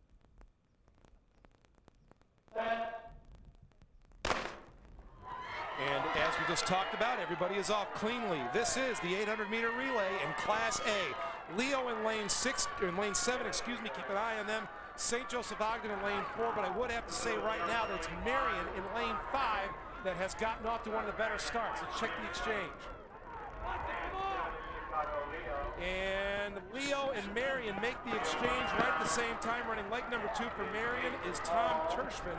He is a senior for Leo. It's Jason Hall, the first of the 2 freshmen. And as they come down the straightaway, in lane 9, it's Carlinville running right with Leo. But remember, Leo still has the advantage of the stagger.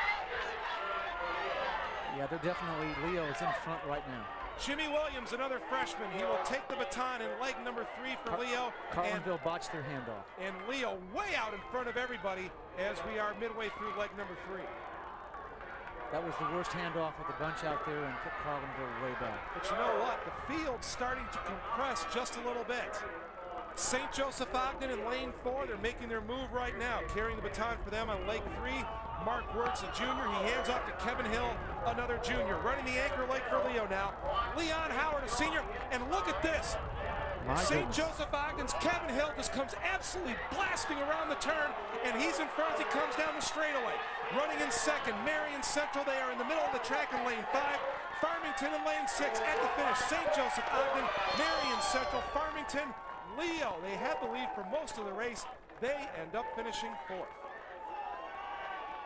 And that's going to hurt their team finish. What an anchor leg run by Kevin Hill of St. Joseph Ogden. He's got a nice position in that lane. He handles the turn very well. Nice knee lift, good arm drive. And he just keeps focusing on that finish line, and he will sprint all the way through. And one of the things that happens, if you have younger guys in your relay, sometimes you try and hide them in that 3rd leg. And as you look back on that race, the 3rd leg made all the difference in the world for Leo. 1:30.145, that is the unofficial time. And we came within a couple of seconds of the record. It wasn't as close as we thought it would be, but we have seen in all the A races today, the times have been very, very quick. 800-meter relay for Class AA now. Here is a look at the lineup. In the middle of the track, the top qualifying time turned in by Romeoville. Their qualifying time was 1:27.03. As always, a good relay team from Wheaton Warrenville South. They will be in lane 3. In lane 4, Bloom, and we will get another look at Kenny Manny, the senior who ran so well in the 200 meters by himself. The state record in this event in Class AA, 125.7 by East St. Louis senior in 1975.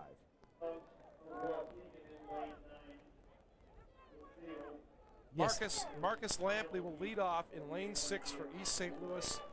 And East St. Louis, I want to point out for the folks that have followed this meet for many years, they used to have 2 high schools, East Side and Lincoln, and this last year they've merged. Many people thought it would be a monster athletic program. It hasn't been as dominant as we would have thought.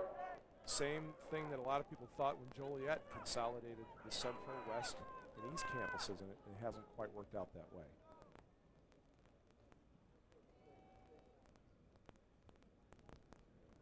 Romeoville has in their sprints, we saw it a little bit last week in the girls' meet, and we see more and more of their runners in the sprint events here in the boys' meet. It's amazing how sometimes for these schools, things just gradually build up, and all of a sudden you see these teams in prime position. Romeoville is in the best qualifying time. Running their opening leg will be Cedric Williams, a senior. They are all seniors for Romeoville in this race, and that's what you want. You want experience. In lane 4, Bloom off to a great start.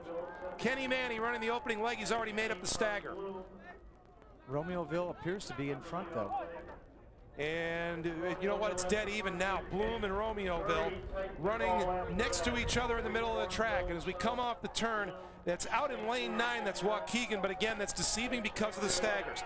Running leg number 2 for Romeoville is Phil Wells, and he has almost made up the stagger on the 3 runners immediately to his right. He will hand off for leg number 3 to Reggie Gray, who is clearly out in front as he takes this curve.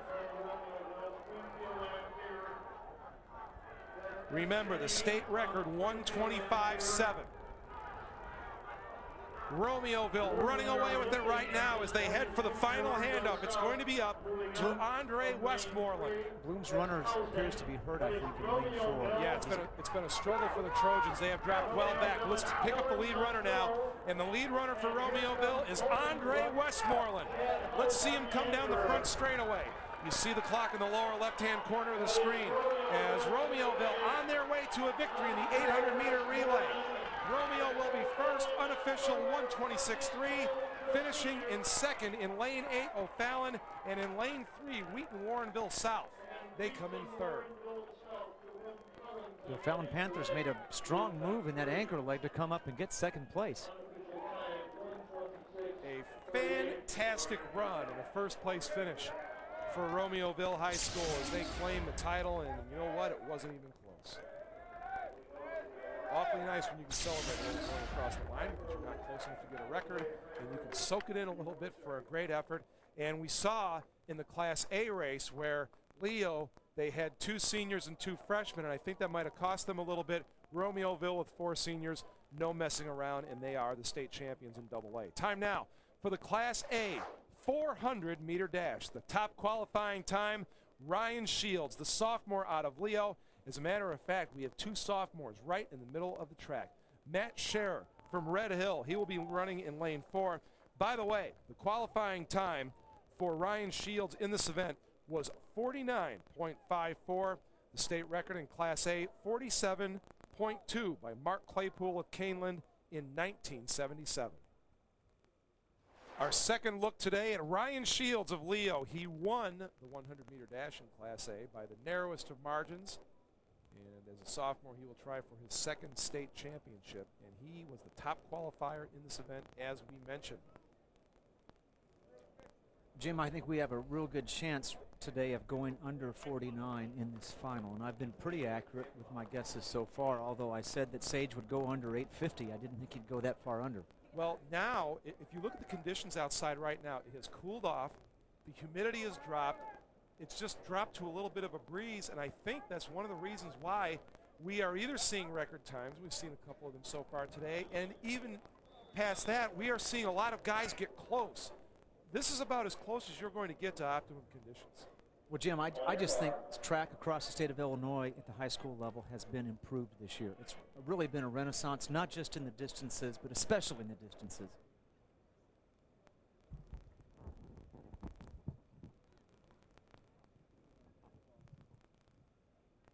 We saw Adia McKinnon last week from HF in the Girls State Track and Field Championships, Donald Sage today, and Ryan Shields is trying to jump into that class of multiple winners in the month of May here at Charleston. 400-meter dash once around, and picking it up very nicely is Matt Scherer of Red Hill, another sophomore who has already made up his stagger on Shields just to the right. He's also in better position, being one lane closer to the pole. Shields, it almost looked like you could feel Scherer over there and turned it on just a little higher, but Scherer, as they go to the top of the second turn, he's not giving it anything. He's ahead right now, I would say, by a couple of meters. They're going to turn to come down the front straightaway.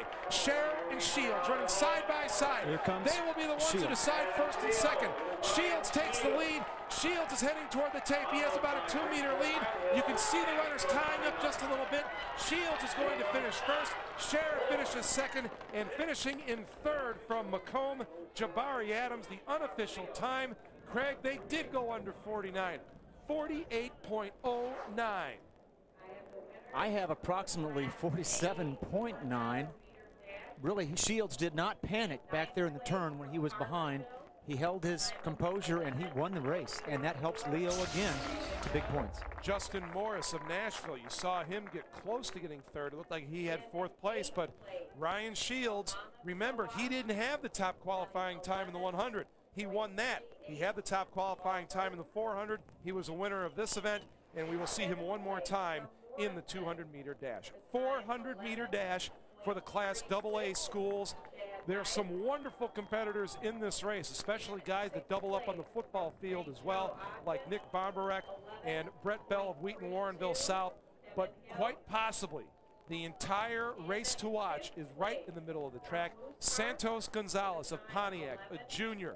His time yesterday, 47.85, and with the conditions the way they are today, he should be able to make a stab at a state record, and the state record in the 400-meter dash in AA, 46.51, held by Harold Leonard of Mount Carmel, set in 1985.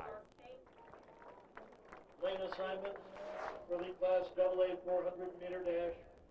Here we go, 400-meter dash. And again, Santos Gonzalez in lane 5. And again, here we are in a spot where you not only believe you can win this thing, but also there's a distinct chance of a new state record. And he doesn't have to worry about team or anything like that. He can just go out and run as hard as he wants.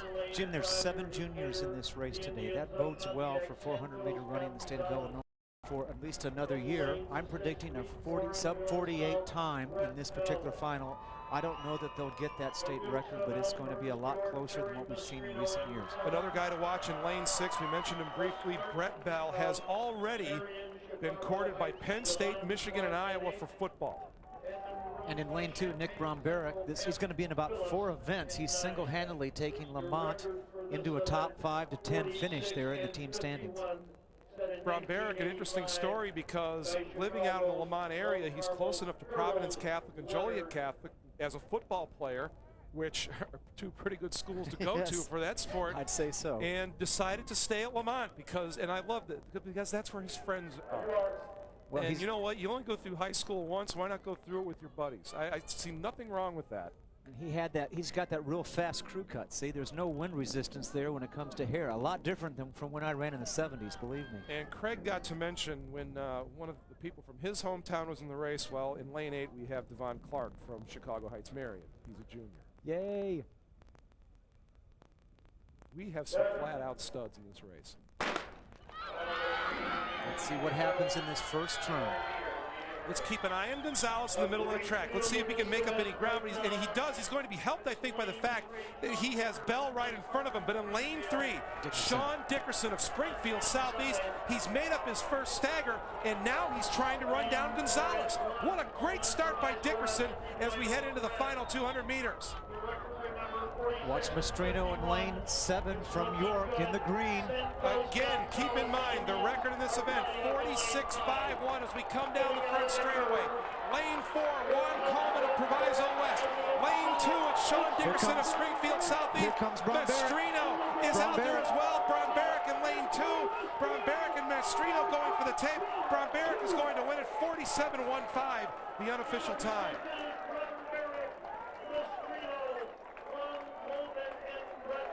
Not quick enough for a record, but still pretty good. And you know what?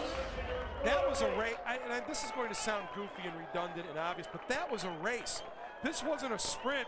We had 4 different people lead that race at various times, and Bromberg showing the strength that you need to run the 400 meters. That's why he won. That upper body strength really paid off in that critical last 50 meters, and also that crew cut probably didn't hurt either. Less wind resistance and less drag. Congratulations to Nick Bromberg. 300-meter intermediate hurdles, that will be coming up next when we return to the 2000 IHSA Boys Track and Field Championships. 300-meter intermediate hurdles in lane 5. Walter Edison from Lebanon, he had the top qualifying time of 39.23. As he's finding out, the pressure in the state finals when you're a favorite is tough. And we have all sorts of people clipping hurdles out there, and the whole race is now up for grabs because it's going to be a matter of just somebody hanging on. In lane 6, John Perkins of Harrisburg. But look in lane 5, Edison, in spite of all the problems he's had, look at him coming on. 1 hurdle to go. This is going to be close to the finish, and getting first place was Shannon Armstrong of Luther South, and the reason why he got it is because John Perkins of Harrisburg, he hit the last hurdle, and a marvelous comeback by Walter Edison, who had all sorts of problems all race. He finishes 3rd.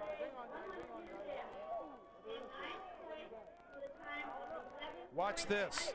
Perkins was leading. He just barreled over the last hurdle and fell out of his lane, too. A lot of guts. You just got to get over those hurdles cleanly in this race. Even though it's 300 meters, there's no margin for error out there, Jim. 38.14 was his unofficial time. 300 intermediate hurdles now for Class AA on the track. Jermaine Jones of Belleville East. He had the best qualifying time. And that obviously is the reason why he will be sitting in lane 5. His qualifying time was 37.69. The state record in this event was set last year by John Schweigert of Wheaton Warrenville South. He ran this event in 36.77.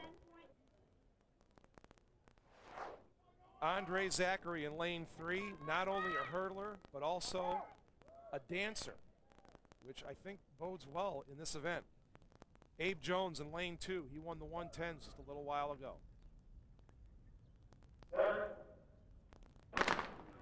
Jermaine Jones in lane 5 was here in the 800-meter finals 2 years ago and switched events to the hurdle last year.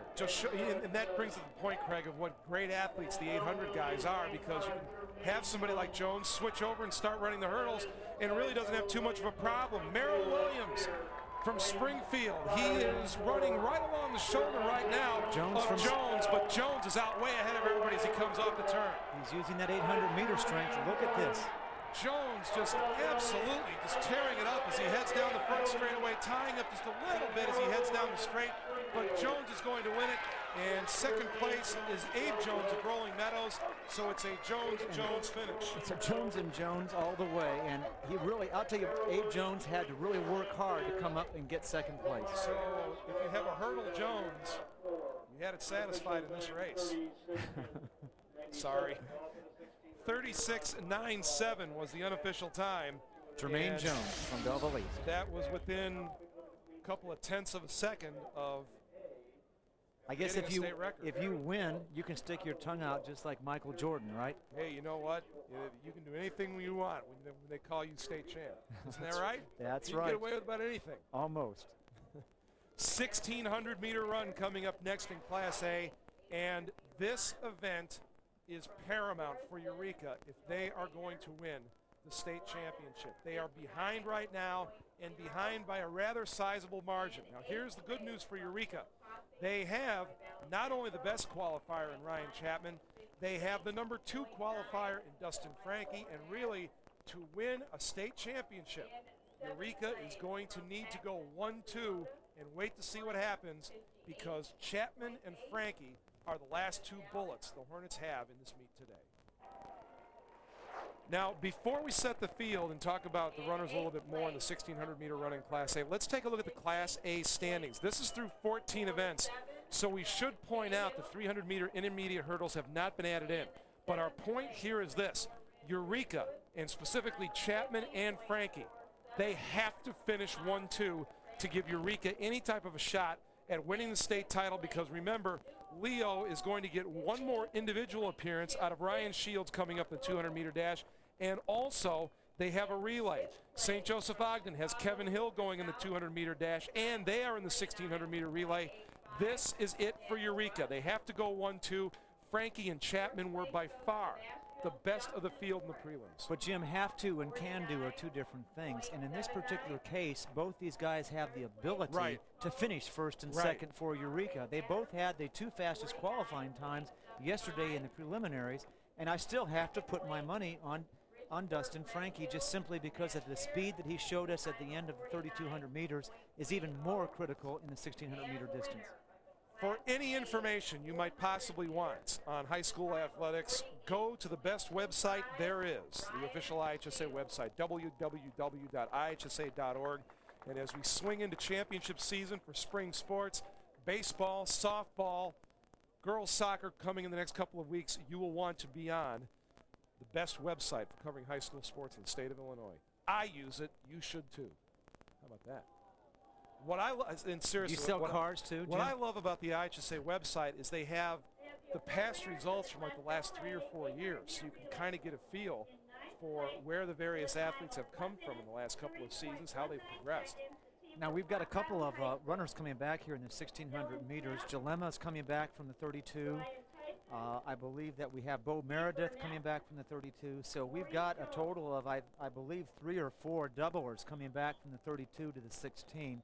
But by far, I still think that Dustin Frankie has the most leg speed and really ran conservatively to the last lap of that 3,200 meters. Well, and again, keep in mind that a lot of these guys, if they're doubling up in the 800, exactly, you've got guys running prelims, so the times can be a little deceiving. But I think that Frankie and Chapman, they have to go out and run this like a cross-country race. And don't forget that we have the defending champ running in this thing, Frankie from last year. And Chapman finished 6th in cross-country last year. They have to run it like that kind of a race. They have to run it as teammates. They have to make sure that they are first and second. All right, they're closing for the pole, and it's somewhat bunched up with Jalema on the outside with the blonde hair. But I think we've got both Eureka runners first and second at the front. Well, and another thing, what you do is you almost run that side-by-side or tucked in on that right shoulder to make anybody who has thoughts of going around you that they have to go out into lane 2 to do it. I mean, you really have to run this as a team. You're safe saying that they're controlling the race right now, but it is slowing, and that's playing into Justin Frankie's hands. Now, somebody has to come up from behind. You cannot let it go this slow with Frankie in the race. Bo Meredith of Macomb is tucked in there, and, well, he's running 3 astride for 4th place right now. But moving to the front of the pack and saying, hey, I've had enough of this is Ryan Andrews, a senior from Rossville, Alvin. They were almost 69 seconds. It was 68.7 for that first 400 meters. Definitely not fast enough for a good time. I don't know why they did that, except that they feel like that Frankie has the kind of leg speed at the end where they don't have to run it fast, and they're trying to let him rest as long as possible. Well, the thing is, the slower pace, as you mentioned, Craig, allows everybody in the field back into this race, and I would think what you would want to do is at some point here start eliminating people. But again, you have some time in the 1,600 meters. It's not like the 800 where you have no time. You just got to, if you decide it's time to go, you have to go.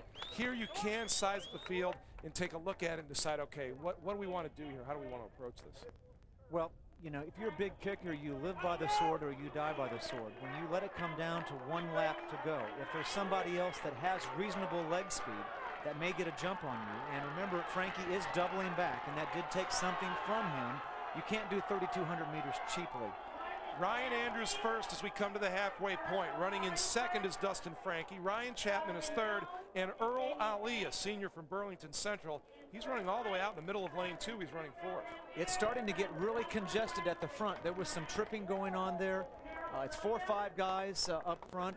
It's really much too slow, and I think we're going to start to see things. Fireworks are going to start happening as they realize that they've got just over 600 meters to go. Bo Meredith was looking like he was going to make a move, and then I believe that's David Diaz of Frankfurt making the move to the front. Well, he jumped on the outside. I believe that Frankie was trying to come in on the inside. Matt Field from West Chicago is out front right now. Well, you know what? For Field, he's a freshman in this race, and with the pace that slow, why not take a shot? Frankie is in third and not in a bad position, but Chapman is a little bit back in the race at fifth. Well, that's the other thing too, Craig, with the pace being this slow, it allowed for congestion, and now you see Dustin Frankie having to go all the way out to lane 3 to make his pass and head for the front of the field as we go to the final lap. And there goes Frankie. He's got to put his head down and go at this point in time. But Chapman, if they're going to finish first and second, Chapman has got to make a big move soon because the leaders are getting away. Frankie and Andrews are running 1-2. Frankie is out in front. He's taking control of the race, but the thing you want to watch here's Chapman is Chapman in third. Exactly. He's making a bid for second place. And here comes Meredith from Macomb. He has moved up into fourth, and now he's trying to catch Chapman for third. Chapman doesn't look good. I think he may get passed again unless he can rally in the home stretch. He's going to finish well back. Chapman is in danger of falling back to 6th. Let's go back up to the front of the field and watch Dustin Frankie for Eureka. He is the leader. He just checked over his shoulder. There's no reason to check. He should focus on the finish line. He can run the last 228 seconds. Frankie coming down the straightaway. You know, that's one thing I noticed. And here about comes Frankie. Chapman. He looks around a lot. Now Chapman coming up from behind. How many Can times? Chapman close for second? This is the whole meet right here for Eureka. Frankie wins. Can Chapman get second? He will lead. He does. He will get it. What a finish. Unbelievable. How many times can Chapman come back in this race? Unbelievable. I don't even know where he found that because he was dead on the backstretch He in was sixth place place. with 200 meters to go. Where in the world did he come from to finish second? That is Look at this. absolutely Second unbelievable. place right what there. Guts. You're talking about guts, you're talking about heart, you're talking about character, and if you win a state title, you've got to have that on your team. Here he comes on the outside. He just puts his head up and says, I'm going for the line, boys. By the way, the unofficial time, and look at Frankie. Do you think he knew what was at stake? Yes, he did, and boy, are they celebrating now. That was the 18 points that they need to try to hold off Leo. Here's one of the things that I always love about track. In spite of the fact that Dustin Frankie won the race, he's happy. I guarantee you, he's happier right now that Chapman was able to get second, as is every other member of that Hornets team. Let me say this about Frankie. I think he's a talent that could really mature in college. He's not showing the extremely fast times now, but he has the speed. If he goes to college and gets a distance base underneath of him and gets under a solid program, he could become a contender at the NCAA Division I or II level. Unfortunately for the Hornets, now the only thing they can do is sit, wait, and watch and see if their point total is enough. 1,600-meter run for Class AA. Another look at Donald Sage, and what we saw in the 3,200-meter run by Donald Sage, that sprint for the final lap, unbelievable. And now we should point this out as you take a look at the rest of the field in this event. 4 of the runners, Sage, Motkowitz, Tim Keller, Dan Glatz, they all ran the 3,200 meters, but they are the only 4 guys who ran the 3,200 meters also. You have a lot of fresh people in this race. Donald Sage in the 3,200 meters just a while ago, not only a state record, but a national record for 3,200 meters, 8:42.76 for fully automatic timing, right. And that converts to about an 8:44, 8:45, 46, 2 miles, somewhere in there. But just like Frankie came back and was successful in this double, we've got to watch Sage here. Justin Amison in the same box. Came back from 3rd place in the 800, and he will threaten Sage as well. 4:07 is the state record in this event. All right, Donald Sage trying to double in the 1,600 and 3,200 for the 2nd year in a row. But remember, only 4 of these runners, Sage included, ran the 3,200. So we've got a lot of guys out there who are pretty fresh, and it's going to be interesting to see how Sage runs this race. If I was Amison, I would have been very happy that Keller took him out, took Sage out so hard in the first mile of the 3,200 meters, because if I'm Amison with the speed and the strength, I've got to hope that Don Sage is tired by the time he comes to me in the 1,600 meters. And they are now coming around for the first turn. It was very bunched up there. In fact, Amison almost went down at the back of the pack. That's why he's having to regroup right now and work himself back into position.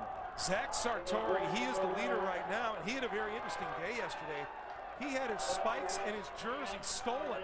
He had to run and borrowed stuff, and he still qualified for the final. He's leading 400 meters into the race. Sione put some pressure on the inside. He's actually running interference for Sage right now on the rail. Trying to clear out any trouble that might be popping up. Sage is not in the best position. He's somewhat pinned on the inside right now by not only one but two runners. Well, the other runner pinning him in is Motzkowitz of Crete Moni. And Sage right now is trying to basically draft out the Sione and get out of the trouble. And we're four runners across on that back straight as they all try and run down Zach Sartori. In 8th place with a time of 49.74 from Quincy Senior. Sartori continues to lead. Running in second is Donald Sage. And running in third from Crete Moni is Justin Motkowitz, a senior. And the runner with the blue-green hair down there is Travis Brooks from Oak Park, who's the son of one of my former teammates from Illinois, Rich Brooks, and that makes me feel older in the booth even as we speak. Of course, we never had hair color like that back in my days. Travis is making a big move up, but we've got 2 laps to go here in the 1,600 meter. A time of about 2:08, actually a little bit slow if they wanted a 4:10 for the 1,600 meter finish time. Sage right now is running in second, 2 laps to go as we have just crossed the midway point, and Sage not burning it up right now, but after that kick we saw in the 3,200, I think you'd better wait before you judge how this race is going to finish up. Sage got himself out of trouble. He's now in second. Amison is on his back. I really think that the race is going to be between Sage and Amison in second and third right now. Well, you know, Donald Sage has really been helped out today because in neither race has he had to set the pace. He's had somebody go out and do it. Sartori has done a marvelous job. Now he has to see if he can hold off both Sage and Amundsen, and it certainly looks to me like Sage is setting Sartori up to come blasting off that turn and take the lead as they come down the front straight. Amundsen got third in the 800 after being boxed. He really didn't do a perfect tactical race. We have to think at this point in time that he's hoping he can execute better in this 1,600 meters. Well, Sartori hanging in there. It was at this point in the 3,200 meters that Donald Sage made his big move. It has not come yet. 1 lap to go. 3:11 at the 1,200 meter mark. We'll see if whether Sage has that instant acceleration off this first turn. Boy, Sartori is really showing some guts. There he and goes. Again, he goes off There he and he goes. passes on the absolute worst part of the track to do it, and it doesn't even make any difference. Here goes Amundsen. He's got to try to run him down. That was with over 320 meters to go, but Sage is putting the pressure on. He's laying on the hammer. I don't know what this first 200 is. He went 27 in the 3,200 meters for this 200. You know what? Amundsen was making up ground in that back straightaway, although it seems now that Sage is putting some distance between them. I think that was totally the element of surprise. I don't think Amundsen was ready for Sage to make that move Quite that soon. I don't think there's any way Amundsen can catch Don Sage at this point. We're going to have 2 double winners in the 32 1,600 meters, and I think Don Sage has a chance at about a 4:08. Let's see. Sage is being brought home by the entire crowd being on their feet. 4:07.29 is the unofficial time for Donald Sage, and that is awfully, awfully close to being a state record. Donald Sage wins it going away. Amundsen was second. Here again is where the race was run in. Craig, please tell us that you're not supposed to pass the top of the curve. Well, it's not the most efficient place to pass, but again, the best place to pass is where it's least expected and when you can get the jump on your competition. Amundsen is in perfect position until now. Don just puts the hammer down in the middle of the turn and ends up coming back out of the apex, and if I was him, I'd be happy too. A double winner, 2 extremely fast times. That's about a 4:09.2 mile. A very good time, considering that the first 1 to 2 laps were not that fast, Jim. You know what? I think what happened there is I think just a little bit Sartori backed off the gas because he didn't figure Sage would pass there. Sage saw the opening and he ran through it. When we come back to the track, we'll have the 200-meter dash, but right now, for an update on the field events, let's go to Bob Lanigan. Jim, Craig, down here in the discus field, there is a strong wind blowing, and believe it or not, that helps the throwers. You see, a wind in almost any direction gives the discus lift. It should also create a very competitive program. There's a very compelling story in Class A. Earlier, you saw Matt McCarthy of Arthur win his second straight shot put title. Well, if Matt had his way, he'd be going for his third straight discus crown. You see, he won it as a sophomore in '98. He didn't win it last season. And he's out to prove to everybody '99 was a fluke and close out his career in style. In Class AA, well, Ken Cometti said it best after the shot put. Clark Wilson of Prospect is the man to beat. In fact, after preliminaries, Clark's best toss was 4 feet further than anybody else's. If somebody knocks off Clark Wilson here in the discus, it's going to be an upset. On his very first attempt of the finals, Wilson made sure there would be no upset.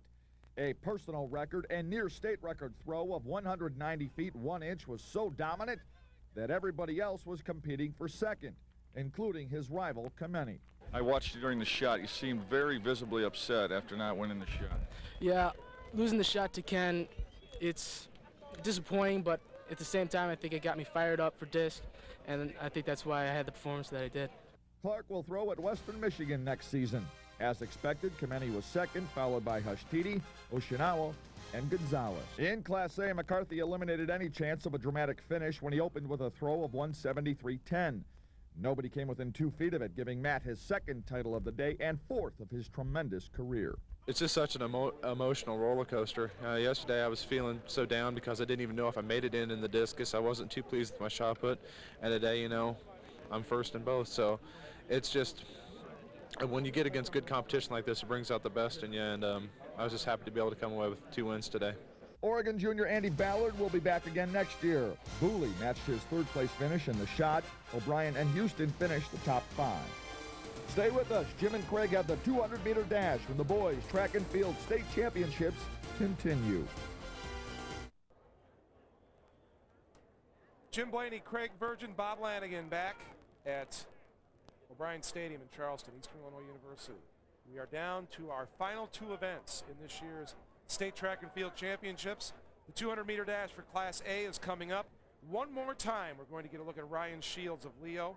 He had the best qualifying time in this event, 21.84. If he can really get around quickly, might have a shot at the state record, which is 21.4 by David Washington of Walter Lutheran. That was back in 1984. That was a manual time. That's why it stood for so long. But also, Shields, if he can win this event, he puts Leo back right in line to win a state championship. He needs to finish first, just as we saw Dustin Frankie do in a moment ago in the 1,600 meters. So now the pressure for the state title goes to Ryan Shields of Leo. Kevin Hill in lane 9 of St. Joseph Ogden. He needs a good finish as well. Out of the blocks cleanly. Shields off to a fantastic start. Has already made up the stagger on Bill McCune of Canelan to his right. Here they come down to the straightaway. It is Shields. He's out in front. He's already won the 100 and the 400. He's bidding for the triple. Shields leading going down the front straightaway. Shields will win it. McCune is second, and finishing in 6th in lane number 9 was Kevin Hill of St. Joe Ogden. So he picks up some points for his team. 3 event winners so far. Is that our most of the day? 21.69 is the unofficial time. Will he be in the 4x400 relay? Well, you know what? It's going to come down to do they need him. He is listed on the roster for the mile relay, and we could very well see Ryan Shields in there if it might mean that Leo has a shot at the state title, and it would appear they will. Shields wins the 200-meter dash. Time now for the 200-meter dash in Class AA. Top qualifier, Nick Bromberek, has already won one event today, the 400 meters. He'll be in the middle of the track. 21.71 was his qualifying time. The state record in the 200-meter dash, 20.89, set by Anthony Mormon of Lake Park in 1997. Well, because of York's dominance in the distance events, it pretty well seems that they have the AA title wrapped up. But Romeoville, because of their relay and their sprinters, they've got a shot at finishing second. They need some big points out of Cedric Williams, though, here in the 200-meter final. Lane 3, Sean Dickerson has scratch from Springfield Southeast. It's an open lane. And Dante Daniels, watch for him in lane 9. He's been battling some injuries all year long. He's had a tough time this season. He's the defending champion in this event. He's, excuse me, out in lane 9, Craig, so he can't see anybody. Shields came back successfully from the 400 to win the 200. Can Bromberek come back and win too? He's in the lead now. It looks like he feels it, Craig, because this is just an absolutely incredible performance. He is a monster. Look at him power his way to the finish line. Look at that. Mastrino of York is going to try and lean in for second. He won't get there. Bromberek finishes first, and it looked like finishing second was Maurice Jones of Rock Island and Mastrino of York finishing third. But what a meet today for Bromberek. He's looking fine here. He actually is in good position coming off the turn. Upper body strength is what this runner is all about. He should be a good football player if he runs it. And Craig and I were talking a little bit in the break about who would you pick for outstanding athlete of this meet. You have Bromberek, you have Dustin Frankie, you have Shields. You have Shields. I'll tell you what, is this not a great meet today or what? But the fact of the matter is Donald Sage has been, I think, a step above everybody, in spite of the fact that he's not going to win the most events out of anybody today. No, but he's taken a level of performance. He has single-handedly taken distance running in the state of Illinois back to the apex that it was back in the 70s. It's been 10 to 15 years of, now we're getting back to where it should be. Coming down to the final event in Class A, the 1,600-meter relay. Leo, they will be in lane 1. St. Joseph Ogden in lane 3. Harrisburg, best qualifying time, 3:23.84. Wheaton St. Francis, they will be in lane 7. Leo is ahead of Eureka unofficially. I want to caution everybody, this is unofficial. Leo, we have them ahead by 1 point in the overall team standings in Class A. Eureka is not in this relay. It appears that this final relay for the state championship, the combatants are Leo in lane 1, St. Joseph Ogden in lane 3. They are the main contenders. They are the ones that will decide the state title. For the team title, not in this race, but for the team title. They are separated. We have it by 5 points. So St. Joseph Ogden to catch and pass Leo, the way we have it is St. Joseph Ogden has to finish high up and Leo has to come in toward the back of the pack if St. Joseph Ogden is going to have any shot at doing what their girls team did 1 week ago, and that is win the state title. By the way, Ryan Shields not entered in the relay for Leo.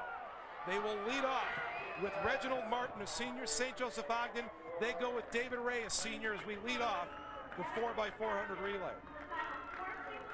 It's always interesting when the 4x400 relay, the last event of the day, has an impact on the overall team standings, Jim. This is what the fans pay to see. Harrisburg, remember, they have the best qualifying time in this event. And running the opening leg for Harrisburg is Braden Jones, a junior. But we'll try and keep it all straight for you. We've got a lot going on in the track right now. Harrisburg in purple in lane 5 appears to be handily in the lead right now. Lane 8, that is Rushville. And remember, they have to go back around the curve in the staggers, and then they can head for the pole. Leo in lane 1 is making up some of the stagger right now. Mario McKinney will take the baton for Leo, but clearly Harrisburg made the exchange first. John Perkins, a sophomore, has the baton right now. Leo had about a 50 flat or 49 something leg there, and they're going to be coming into the front again as they come off the break. David Rhodes of Carlinville has the lead going down the back stretch. Mario McKinney of Leo is running second. St. Joe Ogden is back at this point in time, are they not, Jim? Yeah, they are far back. They are running in 6th place right now. They've got to fight their way back if they're going to overtake Leo for the team championship. Well, because not only does St. Joseph Ogden have to beat Leo, they have to beat them by a wide margin. Getting ready for handoff number 3. Carlinville is leading. Hans Grovehouse, a junior, is going to take the baton for Carlinville. And there goes Leo on their exchange, but Carlinville is well out into the front. Rushville second, Ryan Billingsley with the baton. Leo third, Dante Cummings, a sophomore, is running right now. The runner from Leo is making up some of that ground. Carlinville out by a good 15 meters at this point in time. You can't quite see Leo on the screen, but they're going to be in white and orange coming in there on the right side. Harrisburg's Dustin Hearn making a move. He has moved up into 4th place. But continuing to lead is Carlinville's Hans Grovehouse. And as he comes down the front straightaway, he's trying to pick up Jeff Klaus. And St. Joe Ogden still back somewhat if they want to beat Leo in this race. Okay, here are the updated standings through 17 events. Leo trails Luther South by a point. That are the team standings right now as we head to the final leg. Making the exchange first and heading to the start, heading out in front is that Norwich in the lead? I believe it is. In the green. Trying to keep track of so many things going on right now. Again, I want to give you the team standings. Luther South leading with 50, Leo with 49, Eureka 48, St. Joe Ogden with 44, but Leo well back in the pack in St. Joseph Ogden's anchor runner. That is David McDonald. He is moving up. He's in 5th place right now. Final 100 meters of the Class A spears. It's going to be close. St. Joseph Ogden's McDonald putting on a kick. He's going to finish first. That's 10 points. He came and 3 for Leo as they finish 6th. St. Joseph Ogden may have vaulted to the top of the standings. 6 points right there. A 6-point swing, and you know what? It was a 5-point difference. Let's see this finish. St. Joe Ogden comes up on the outside. He made his move about 100 meters to go. And that leader in first just is having a hard time getting to the finish line. Ridgewood wins it. A wonderful anchor leg by Tony Kaprinski, a senior. That was St. Joe Ogden, I believe. No, St. Joe Ogden. St. Joe Ogden, I'm sorry. It was Kaprinski that finished second. And what a anchor leg by McDonald. I wish we could get a split for that because he had to be somewhere in that 48, 49 range. And we want to put out a pat on the back to the Norwich kids because Kaprinski, he ran a wonderful third leg. It was Tony Galganetti, a senior, that tried to hold on. But again, this is unofficial standings. We're going to have to wait for the official standings.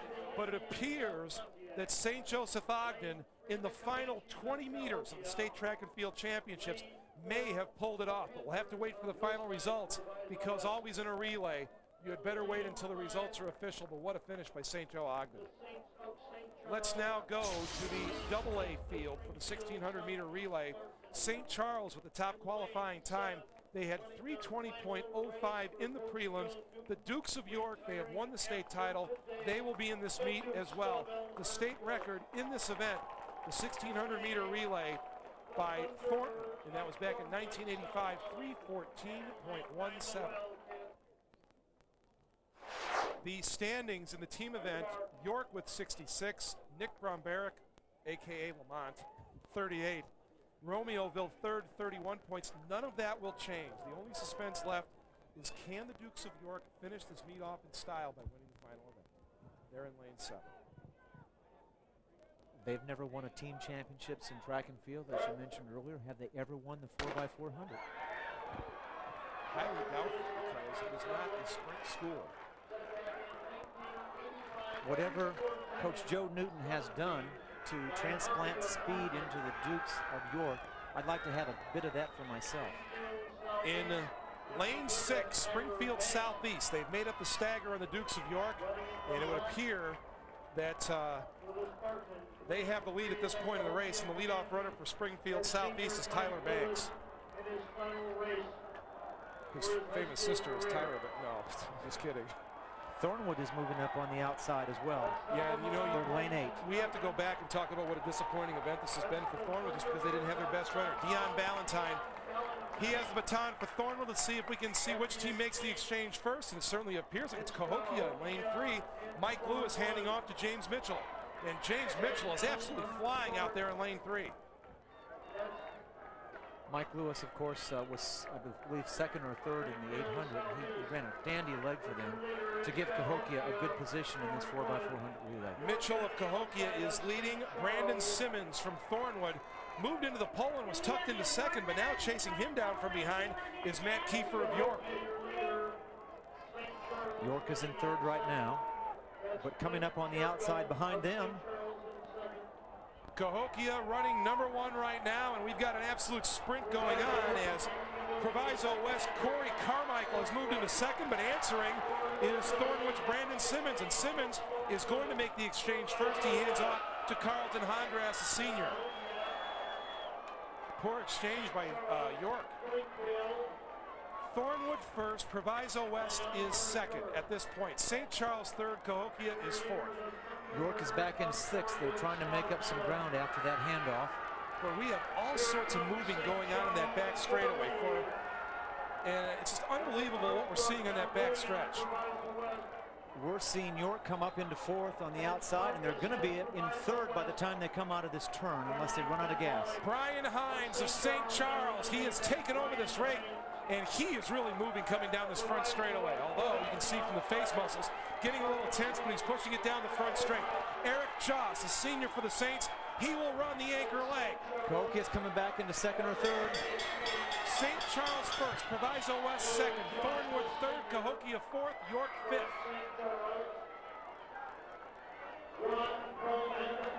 Joss is running for St. Charles.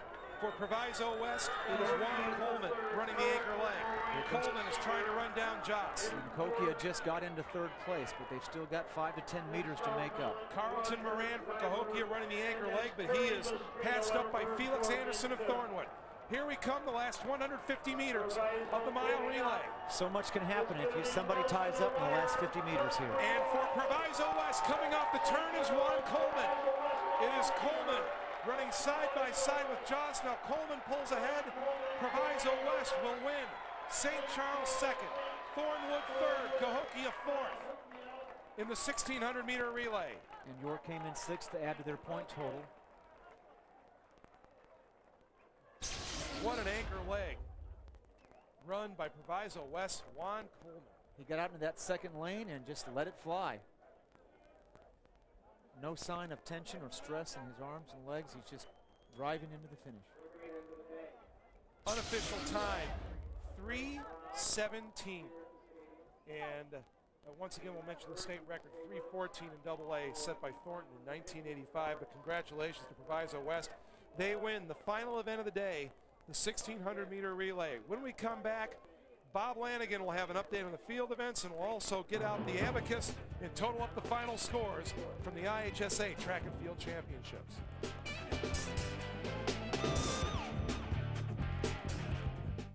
Welcome back to the 2000 Boys Track and Field State Finals. We begin our final look at field events here in the high jump pit, where in Class AA, 17 jumpers have qualified for the final at a height of 6'4". Now it's going to take some time to pare that list down, but once they do, don't be surprised if Chris Starron from Glenbard East and Andre Iguodala from Springfield-Lampere are still jumping. Add Ulexus Williams of Springfield High to that list, and you have your final three. The bar was set at a height of 6'7", and Starron cleared it on his first attempt.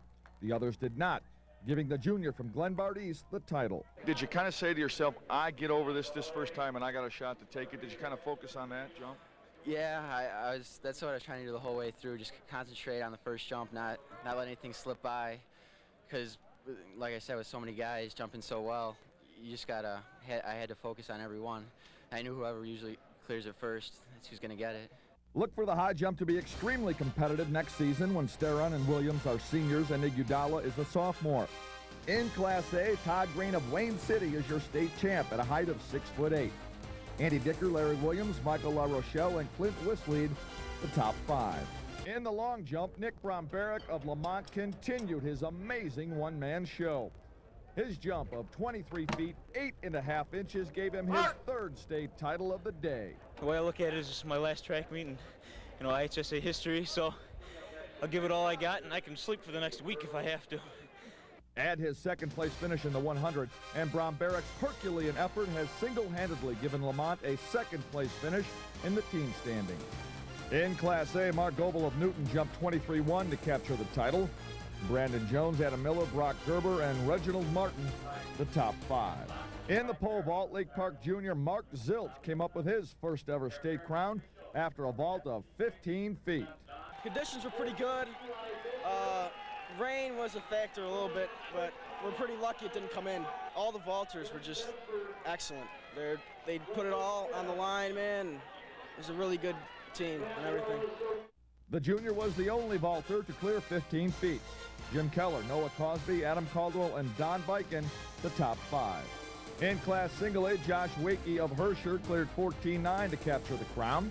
Joel Ross, Gabe Cullers, Tom Lang, and Dan Niles round out your top 5. The triple jump is the last of our field events. In Class AA, junior Ty Lane Smith of MacArthur High School in Decatur captured his second medal of the meet, but first gold with a hop, skip, and a jump of 50 feet, 10 1/2 inches. Smith should be back next season. Douglas is the only other junior on this list. In Class Single A, Adam Miller of Chillicothe, Illinois Valley Central with a hop, skip, and a jump of 45 feet, 3 1/4 inches. Good enough for the gold. Gordon, Huffman, Hogan, Spiller round out the top 5. Stay with us. My interview with record-setting runner Don Sage coming up after the break. Welcome back to Eastern Illinois University. It is time to look at our Pepsi moment from this year's 2000 IHSA Boys Track and Field Championships. We go back to the 3,200-meter run in Class AA. Donald Sage of York sets a new national record and did it with 1 lap to go by making one of the most incredible passes anybody's ever seen. Fastest 3,200 2-mile time in Illinois in 27 years. And just moments ago, Bob Lanigan caught up with Donald Sage. Well, thank you, Jim. This is certainly a young man that needs no introduction after his performance today. The new national record holder in the 3,200 meter and a AA record holder, Don Sage, who has keyed York's climb to the top today. How's it feel to be a team state champion? Oh, well, it feels great to be a team state champions. I mean, this is something I've dreamed about. I mean, I've won individual titles before, but nothing matches the thrill of a team title because you can share with all the guys. And I mean, we came here to win it for Mr. Noonan today, and just everyone's just so thrilled. So. What's the thrill like to setting national records like you did in the 3,200? Oh, well, that was great too. But what I came to do was for the team title, so that's just an extra bonus. And I mean, it's, with all the great runners that have run in our state and who have run the 3,200 meters, I mean, that's just an honor. I think he's talking about you, Craig Virgin. Congratulations to Don and the York Dukes, the AA state champs. Back to you guys upstairs. Joe Newton and the Dukes, they wear the crown, Bob, and thank you very much. And you know what? It's amazing the wonderful individual performances we had today. Nick Bromberek, he finishes second in AA all by himself. Lamont High School, it'll say in the record books. Dustin Franke wins the distance races in Class A. What about Ryan Chapman running down the straightaway, making sure his team got into first place in the team title? Eureka didn't win it, but they got close because of Ryan Chapman. What about Tim Keller? Because Donald Sage would have never set the record without Tim Keller. But we also have to mention Ryan Shields of Leo won 3 events today, the 100, the 200, and the 400. Craig, this is the 100.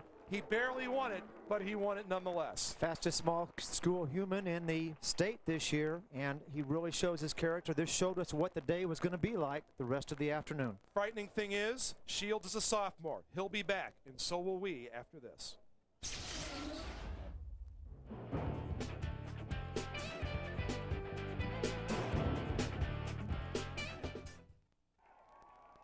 St. Joseph Ogden celebrating another state track championship. Their girls won 1 week ago, and appropriately, Doug McDonald is the young man with the trophy. He went from 6th to 1st in the last 200 meters of the 1,600-meter relay to deliver St. Joseph Ogden to a state title by 1 point over Leo.